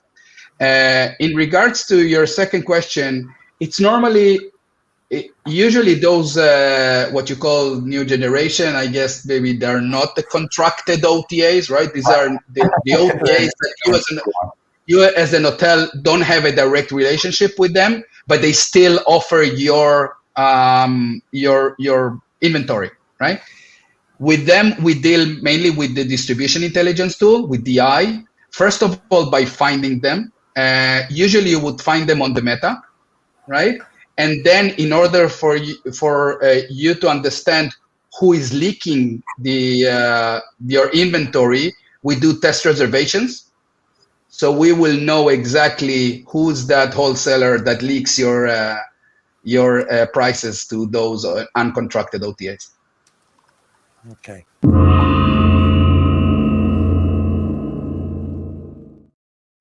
Thank you, Martin.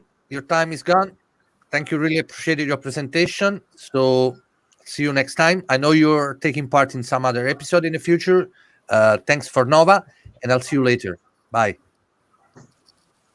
Right, guys. So few seconds. As you know, this event was planned together between FunnelTV and HospitalityNet.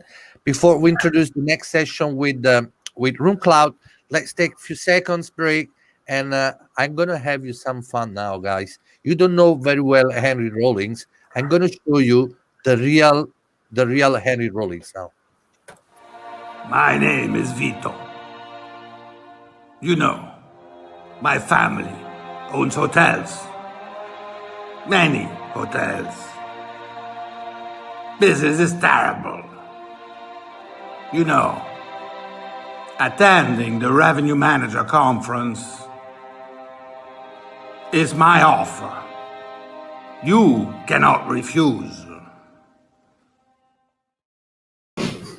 This is great. It was actually due to the high Italian representation in this panel. I think this. Exactly. Welcome, Sylvain. How are you? Hi, Enzo. Fine. It's exactly the call I received from Don Henry to participate. So I know that. Cool. Right. So it was really like this. Your slider there. You can start right now. Okay. So let's start with RoomCloud. So, I will be quite fast. So RoomCloud is a channel manager and booking engine used by 5,000 properties in 95 countries. The channel manager and booking engine is quite a common tool now, but still essential for mainly hotels and revenue managers. We are connected to more than 400 OTAs and more than 200 PMS, more than 15 payment gateways, and more softwares. And I insist on this more because we really concentrate ourselves on the channel manager and booking engine. We don't want to go and do more softwares because there are a lot of good companies that do a lot of good things. So, for example, Fornova and Roomdex that we had before. And so we prefer to use those systems, the best systems on the market, to connect with our channel manager and booking engine. We don't want to do something else. So basically, because we really concentrate on the channel manager with new features monthly. And in the booking engine, we will put out a new version of our booking engine in May. So we needed a brand new booking engine. The question is, how can the channel manager can help revenue managers? It's very easy. It's a simple question, simple answer. It's flexibility, speed, and knowledge.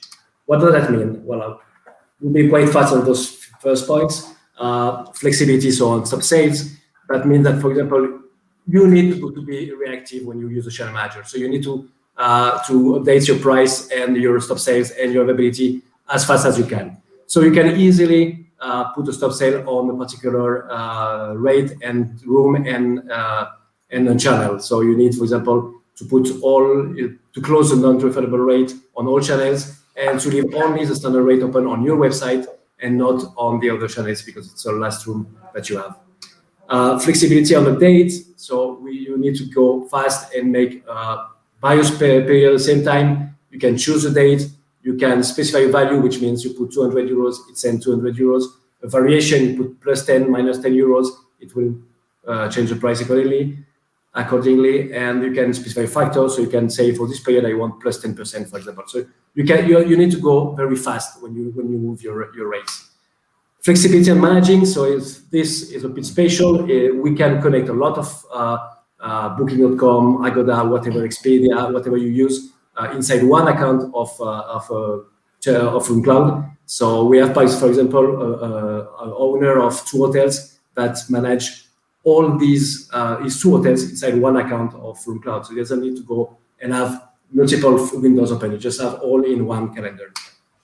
Flexibility and rules, I will speak with you a bit more about this, business and revenue rules. So for example, you need, when you update your rates, you need to go fast, as I said. So you need to make things automatic. So for example, you can say that your not refundable rate is minus 10% always than your standard rate, but you can make some changes based on the season. So you can say, for example, in September and October, it's minus 5%, and in November, it's minus 20%.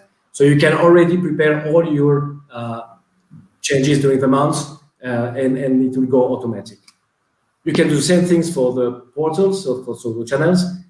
So you put in the calendar 100 euros, but you send minus 5 euros to, so 95 euros to Agoda, which is a bit stupid, but you can send plus 10% to Booking. You can send plus 20 euros to Expedia and whatever. And you can do the same per season. So you can say that in winter, you put the same price plus 5 euros, and in summer, you add plus 20 euros.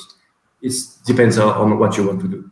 Revenue rules, so it's not a revenue management system, it's just automatization of changing of updates in the system. So you can say, for example, that the system each 12 hours will look at the next 7 days, and if you have more than 5 rooms available, it will automatically decrease the price 10 euros at a time. So every 10 hours, it will go down 10 euros until a minimum of 60 euros in this example. Or the contrary, if you have less than 3 rooms available, it will higher the price until the maximum you decide. Or you can make a rule that the system will automatically close the availability of the channels when you have 1 room available. So to leave it automatically open only on your website, to have to try to have it directly on your website. Flexibility on payments. So we are connected to payment gateways. So with some payment gateways, you can already prepare your payment rules inside RoomCloud. So the payment gateway will take the money directly from the credit card according to the rules you fixed in RoomCloud. So you can just do it by amount, percentage, or nights, or whatever you want on one single rate, on all rates, on whatever you want. Speed and content. So this is quite a nice part. We know that for hotels, it's a pain really to change the photos, the descriptions, the rates, the names, everything. So you can, when you make a change in RoomCloud, you can then choose and click on the things you changed inside this window, and you can send it directly to Airbnb, Expedia, and Booking.com. For now, it's just on this website because the others don't accept it. But you can do, you just modify a photo, you just click on the photo and you will send it automatically to all these 3 channels. So you don't need to do it one by one to in each other. So you go faster when you make changes, and you can make more changes.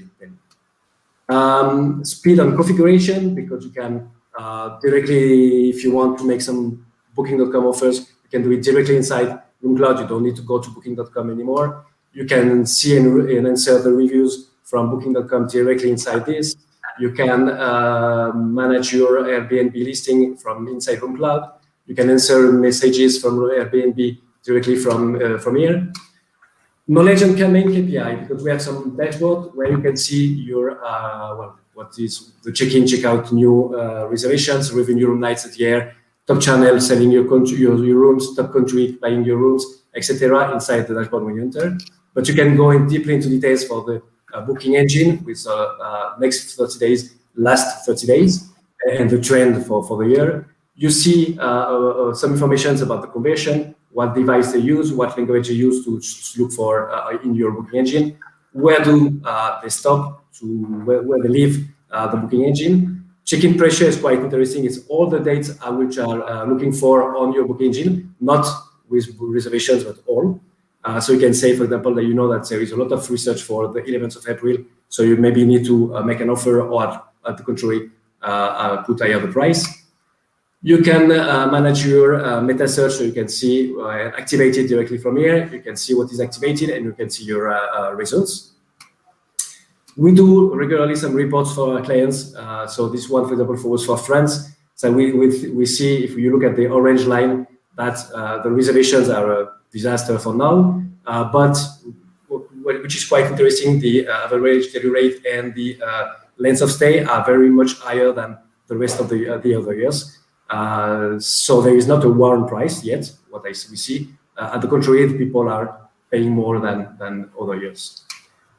What we are going to do next, we are going to make a marketplace, so not the usual marketplace for PMS, RMS, and all these tools. It will be something different. We'll see. I don't want to speak too much about that. Not yet. We are going to make a data dashboard, so with our data and data from other companies we are speaking to, we are going to make together a huge lake of data about the destination of the hotel, so we can have an insight of more things inside.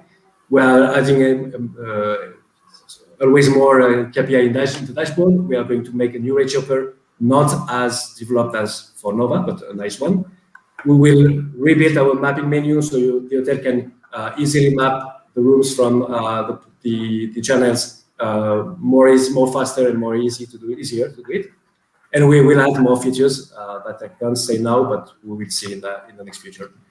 This is just a small screenshot, the first screenshot we have from our new booking engine. So forgive me for the graphic. It's just the beginning. It will be ready in May, but more or less it will be this kind of visual. And I have finished. So if you have questions, I'm more than happy to answer you.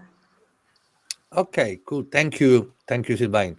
Right, I will leave Jonathon. Maybe you have some interesting, we want to put in uncomfortable zone, Sylvain, please. I will. Good to see that there's so many different features within the system, in particular the new booking engine. We've spent a lot of time today talking about personalization and making the customer journey unique for our customers. How much personalization would someone have within that new booking engine that you're creating? Well, the simple part, it will be personalization on all the colors. You can choose whatever you want inside. You can choose all the features you want to put inside. We will put for example, some filters when the client want to look for the room. So you can put a filter on your rooms. So you say, for example, if you have balcony or kitchen or whatever, you can put some filters so the client just choose easily from the beginning. So that's the easy part. For the customer journey, we'll try to make more facilities like voucher, loyalty program. We are not sure yet if we are going to make it all by ourselves, but we are speaking with some companies to include to put inside our booking engine for upselling, for check-in, for whatever. So I can't say much yet because we are really in it, but we basically made research on all the things that were done yet now on the market, and we're going to put all inside. So I don't want to say too much because we are speaking with a lot of companies around. But yeah, we will try to personalize it at the maximum that the market can do now. Cool. It will be just to be prepared for the yes. In May will be the first versions, and all the add-ons will come slowly on it. So, but you will see a progression. Yeah. Cool. Sylvia. But I'm more than happy to, if hotels or if you have some suggestions of things to add inside, I'm more than happy to. It's the time now to ask us, and we will put it. No problem. That is going to be crazy. Eh? Don't ask people to suggest modification and personalization, customization. This is going to be crazy for you guys. I know, but we love that. So let's see. Sylvia, do you have a question? Yeah, he kind of already answered, but my curiosity was after the pandemic, what did you see your customers asking for in terms of priority of services that you offer with your channel manager and booking engine? Because I see that you have a lot of reportings, a lot of data. So what did you see? Did you see any change in the way they approach and they use the tool? And if so, what is? Yeah, sorry. Well, the first thing we saw that they start to realize that they need to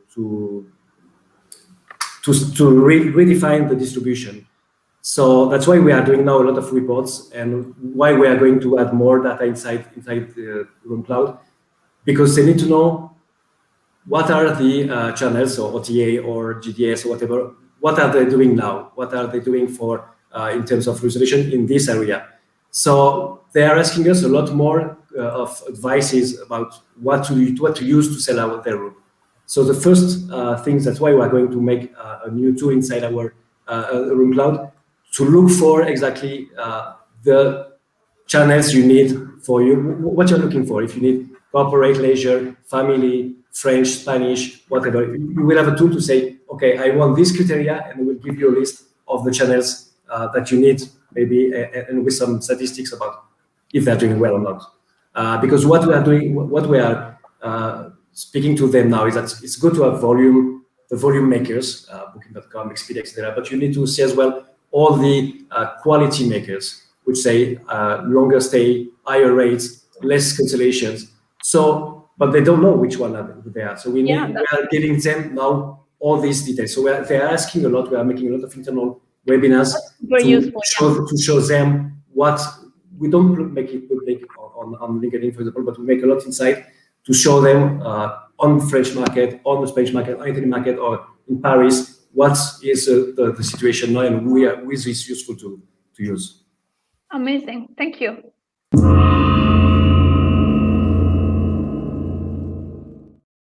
Thanks for your pitch, Sylvain. Really appreciate it. Now is the turn of moving to the next session, guys, which is not a vendor track. Thanks, Sylvain. Bye. Thank you, bye. Right, so it's me now, Jonathon and Sylvia. I wanted to thank you guys to stay with us longer. I still see a lot of people still commenting, guys. Really, I see a lot of questions pending there. If you have time, just scroll a little bit the comments in LinkedIn. Maybe there's something referring to you, and maybe you can just engage and participate in a conversation. Thank you, Jonathon. Thank you, Sylvia. Thank you very much. Thank you so much. See you soon. Bye. Thank you, guys. Bye. Right, it's me here, but I see there is also my friend here, Christoph. So it's the turn now of moving to the next session, which is not a vendor track, is a masterclass prepared by Get Into More. But before we go into the session, I want to make sure that the audience is aware that this is not an only one episode. It's the first episode of a long series. Let's look again at the program, and then we will come to the masterclass, Niki.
Thanks for coming back, guys. So we're here again, the Revenue Manager series. This is the first episode, but now is the moment of the masterclass.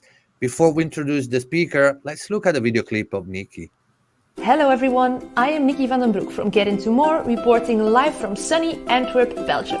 I am thrilled to be hosting a masterclass where we will reimagine meetings. I hope to see you there for The Revenue Manager, the series. Welcome, Niki. How are you, darling? I am doing well, Enzo. How are you?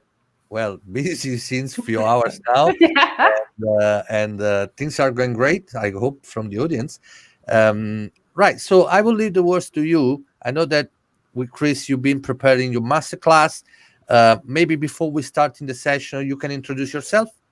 Of course, sure. So I'm Niki van den Broek. I'm responsible for all things commercial at Get Into More. Get Into More is the #1 business intelligence tool for meetings, events, and group business. So that's a little background about me. Okay, very short and concrete. So now I'm going to share your screen, and then you can start your session. Okay. I will start presenting. Cool. Here we are. There we go. Go ahead. All right, brilliant. So thank you everyone for sticking around for the final part of this event. I suggest you buckle up because we are diving right in. I picked a topic close to my heart, which is meetings and events. It's my ambition to share some takeaways, to inspire you to give meetings and events a central spot in your commercial strategy. Now, let's get one thing out of the way first. Am I delusional? It would be understandable if this is your first thought, as we are still in a global pandemic where meetings and events are highly discouraged, if not forbidden by law. It has been a very quiet year for meetings and events worldwide. But with vaccination well started and herd immunity on the horizon, it's time to switch gears and move from a passive to an active approach if you haven't already. It's time to act and give meetings and events a central spot in your commercial strategy for recovery. And if you aren't convinced already, I've got 5 reasons why meetings and events will make a strong comeback. Here we go. Perhaps the most obvious impact of COVID on the labor force is a dramatic increase of people working remotely. A study executed by McKinsey about the future of work has 3 important takeaways for us. The first one being that 20 to 25% of the workforce can work remotely without a loss of productivity. Now, that's 3 to 4 times more remote work than before the pandemic. Secondly, a survey was included that showed companies plan to reduce office space with about 30%. And last but not least, the study stresses the existence of jobs that could technically be done remotely, but are best done in person, like taking critical business decisions, brainstorming, and onboarding new employees. These 3 takeaways have a major impact on hotels, and especially meetings and events, because corporations will be looking for space to bring together remote teams, to meet, to build culture, to innovate, and to create. There will be budget to do so, as a cut is expected from office leases. And eventually, this will bring extra meetings demand if you manage to cater the flexible needs of this new segment.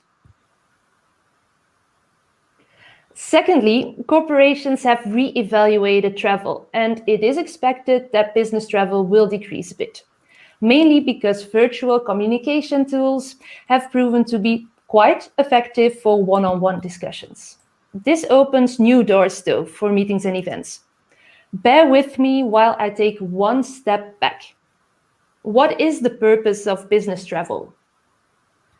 People travel to establish a personal relationship, to stand out from their competitors, and to show they care enough to go the extra mile. Literally. At the same time, they sacrifice work-life balance and know that all of this travel isn't that sustainable. People will want to make their travel count. Leisure travel will pick up, where your business guests might stay a little longer if you have a suited offer for them. Corporations will be looking for other ways to communicate their brand identity in experience-driven, more sustainable local events that will make them stand out more than any handshake could. Be ready to think with them about creating those experiences. Now, since the beginning of the pandemic, hotels have proven to be capable of welcoming people in a safe way. In no time, safety protocols were rolled out. And luckily, I can't think of any hotel that has been the source of a major outbreak. On the other hand, many people have been infected at the workplace. In Belgium, where I live, for instance, 40% of all infections happened at work.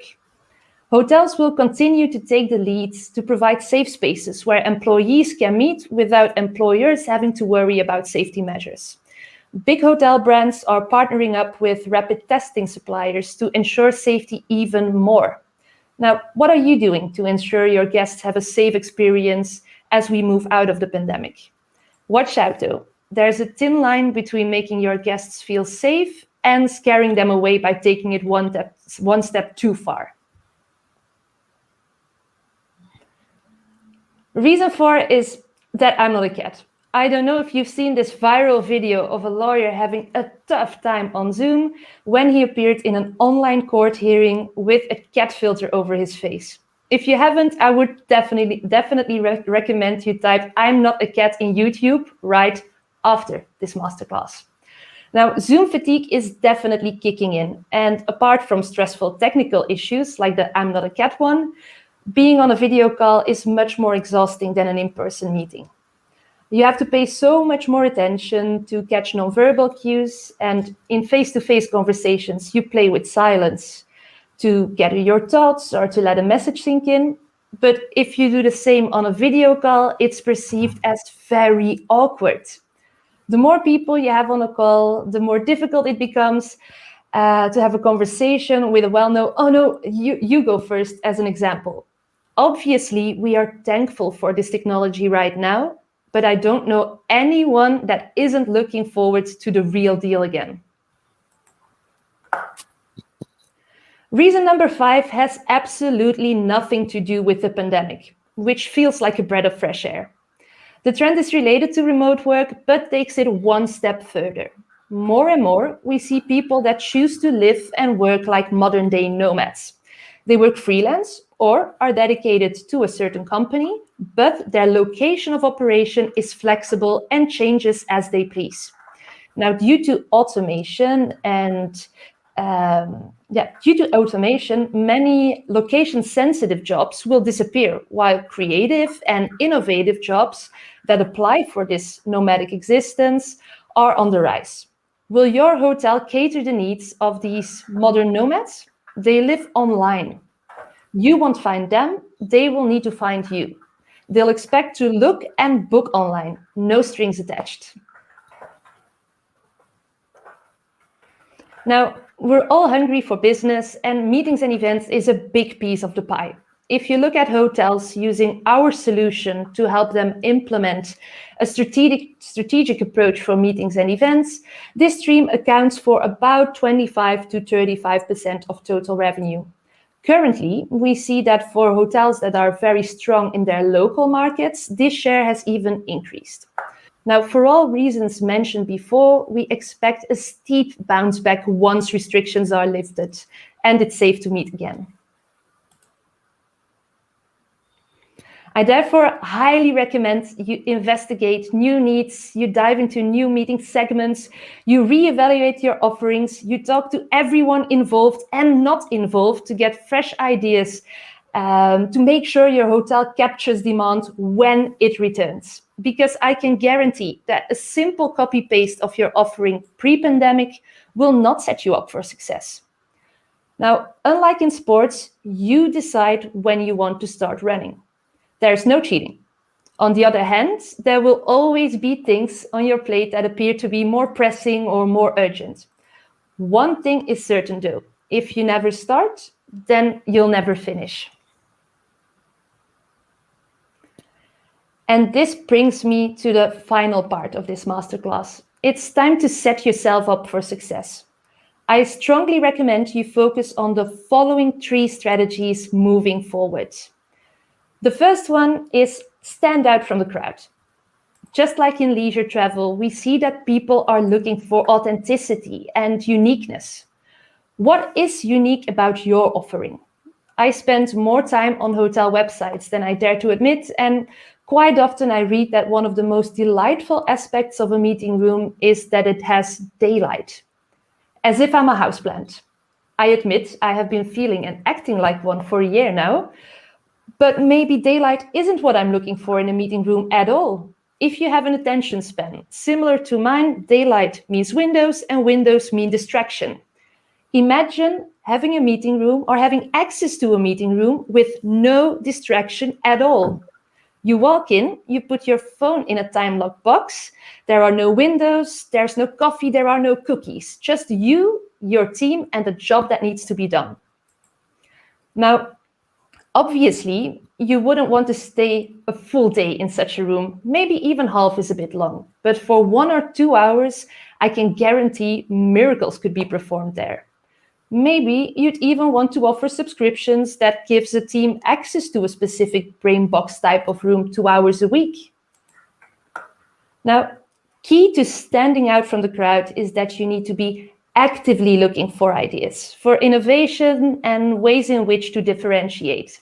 It doesn't mean you have to jump on any hype, but it does mean taking a risk to be ahead of the curve every now and then.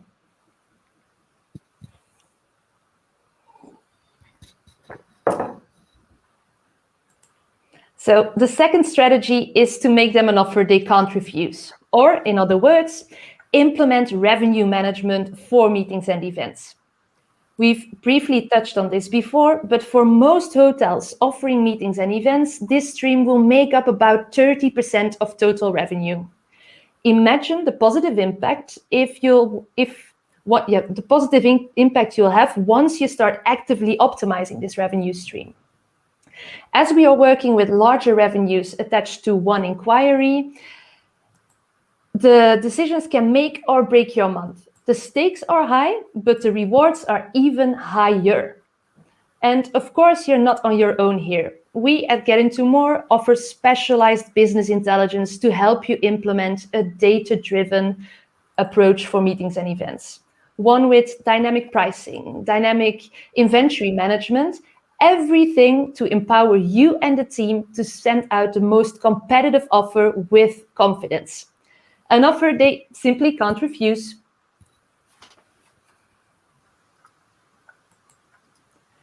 The final strategy I want to focus on today is to remove friction. The people that want to book a meeting or an event at your hotel should feel like Flipper the Dolphin over here.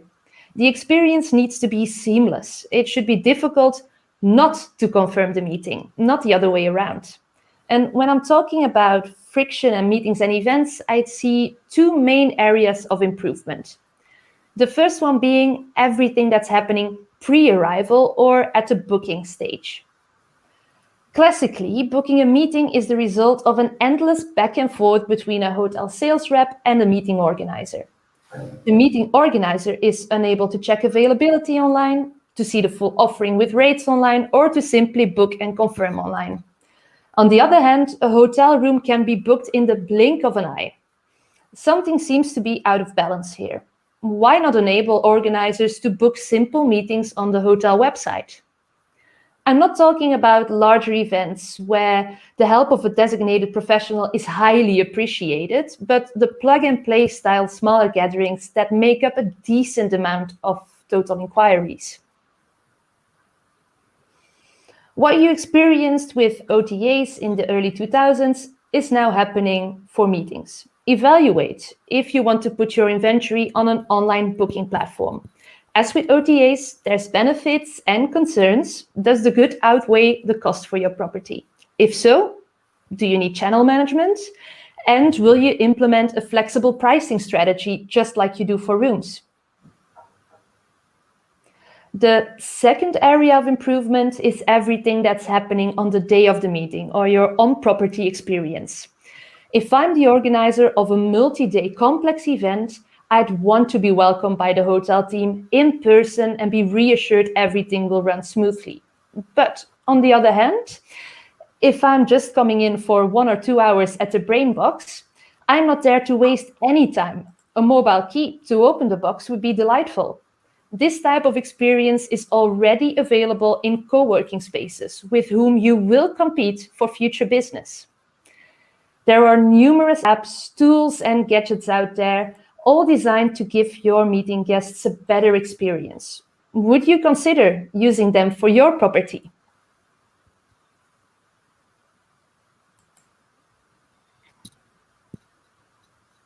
And this brings me to the end of this masterclass. If you only remember three things about my plea for meetings and events, please let it be that meetings and events will make a strong comeback. It's time to start running and set yourself up for success. And you'll do that by standing out from the crowd, making an offer they can't refuse, and by removing friction points. Now, after this masterclass, I'll be hosting a live Q&A on my LinkedIn page. Feel free to connect and join me there. If you have any questions or remarks, this QR code should bring you there. I'm looking forward to hearing from you. Now, Enzo, the stage is yours again. Cool. Great. So I think we all wish that those events are coming back soon now. And thanks for sharing your tips, Niki. How can people get in touch with you in case they want to get more about your company, maybe asking your slide? Is there a way? How can they get in touch with you? Sure, I'm looking forward to hearing from everyone. So you see my name typed here. It's Niki van den Broek. Simply reach out on LinkedIn to get access to the slides. I'm happy to send them to anyone interested. Perfect. Right, so thank you again, Niki. Before you leave, I just want to quickly share my screen this time and just to remind everyone, guys, that this is a series of 8 episodes. This was the first episode. The next one will be the 22nd of April. So normally this series goes live every second Thursday, always at the same time, 4 p.m. Central European Time. And the theme and the agenda of the next session will be beyond roof revenue. So mark your agenda, guys, 22nd of April. Make sure you are there online with us and get more content insight from our hospitality leaders. Right, so at this point, I say thank you, Niki, again, and I will see you soon. See you soon. Bye. Thank you. Thank you, Niki. Bye. Bye. Right, guys. Here we are with Henry. Don Harry, Mr. Corleone. We showed your video today when you were playing the serious one, so the risky one. And right, so we're here just to say hello, everyone. I will leave the word just to Chris. What was the feeling of the event today, Chris, for you? Oh, it was absolutely amazing. The comments that we saw online, a lot of participation, people from all over the world joined, and to see hundreds and hundreds of people to tune into the live, that was just fantastic. So thank you very much to everyone for joining, for tuning in, and for putting this event together.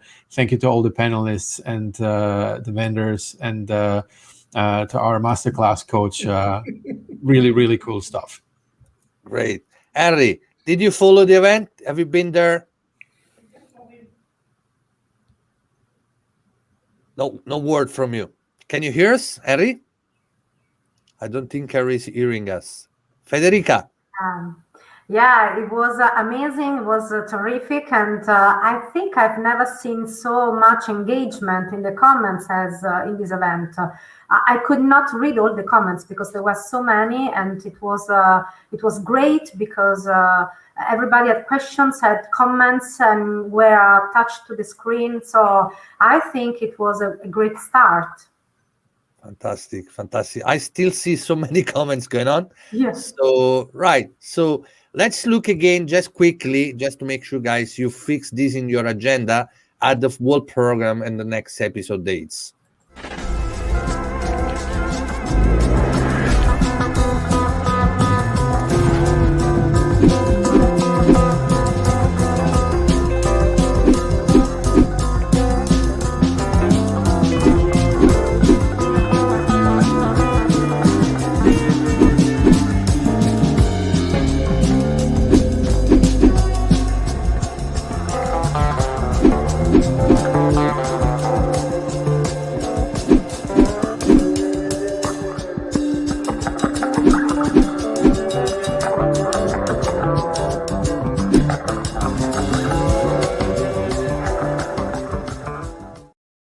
Right, here we are. So thanks, guys. Thanks, Harry. Thanks, Chris. Thanks, Federica. And I will see you on the 22nd. Bye. Thank you all. Bye. Thank you. Bye. Bye-bye, everyone. Sorry for before.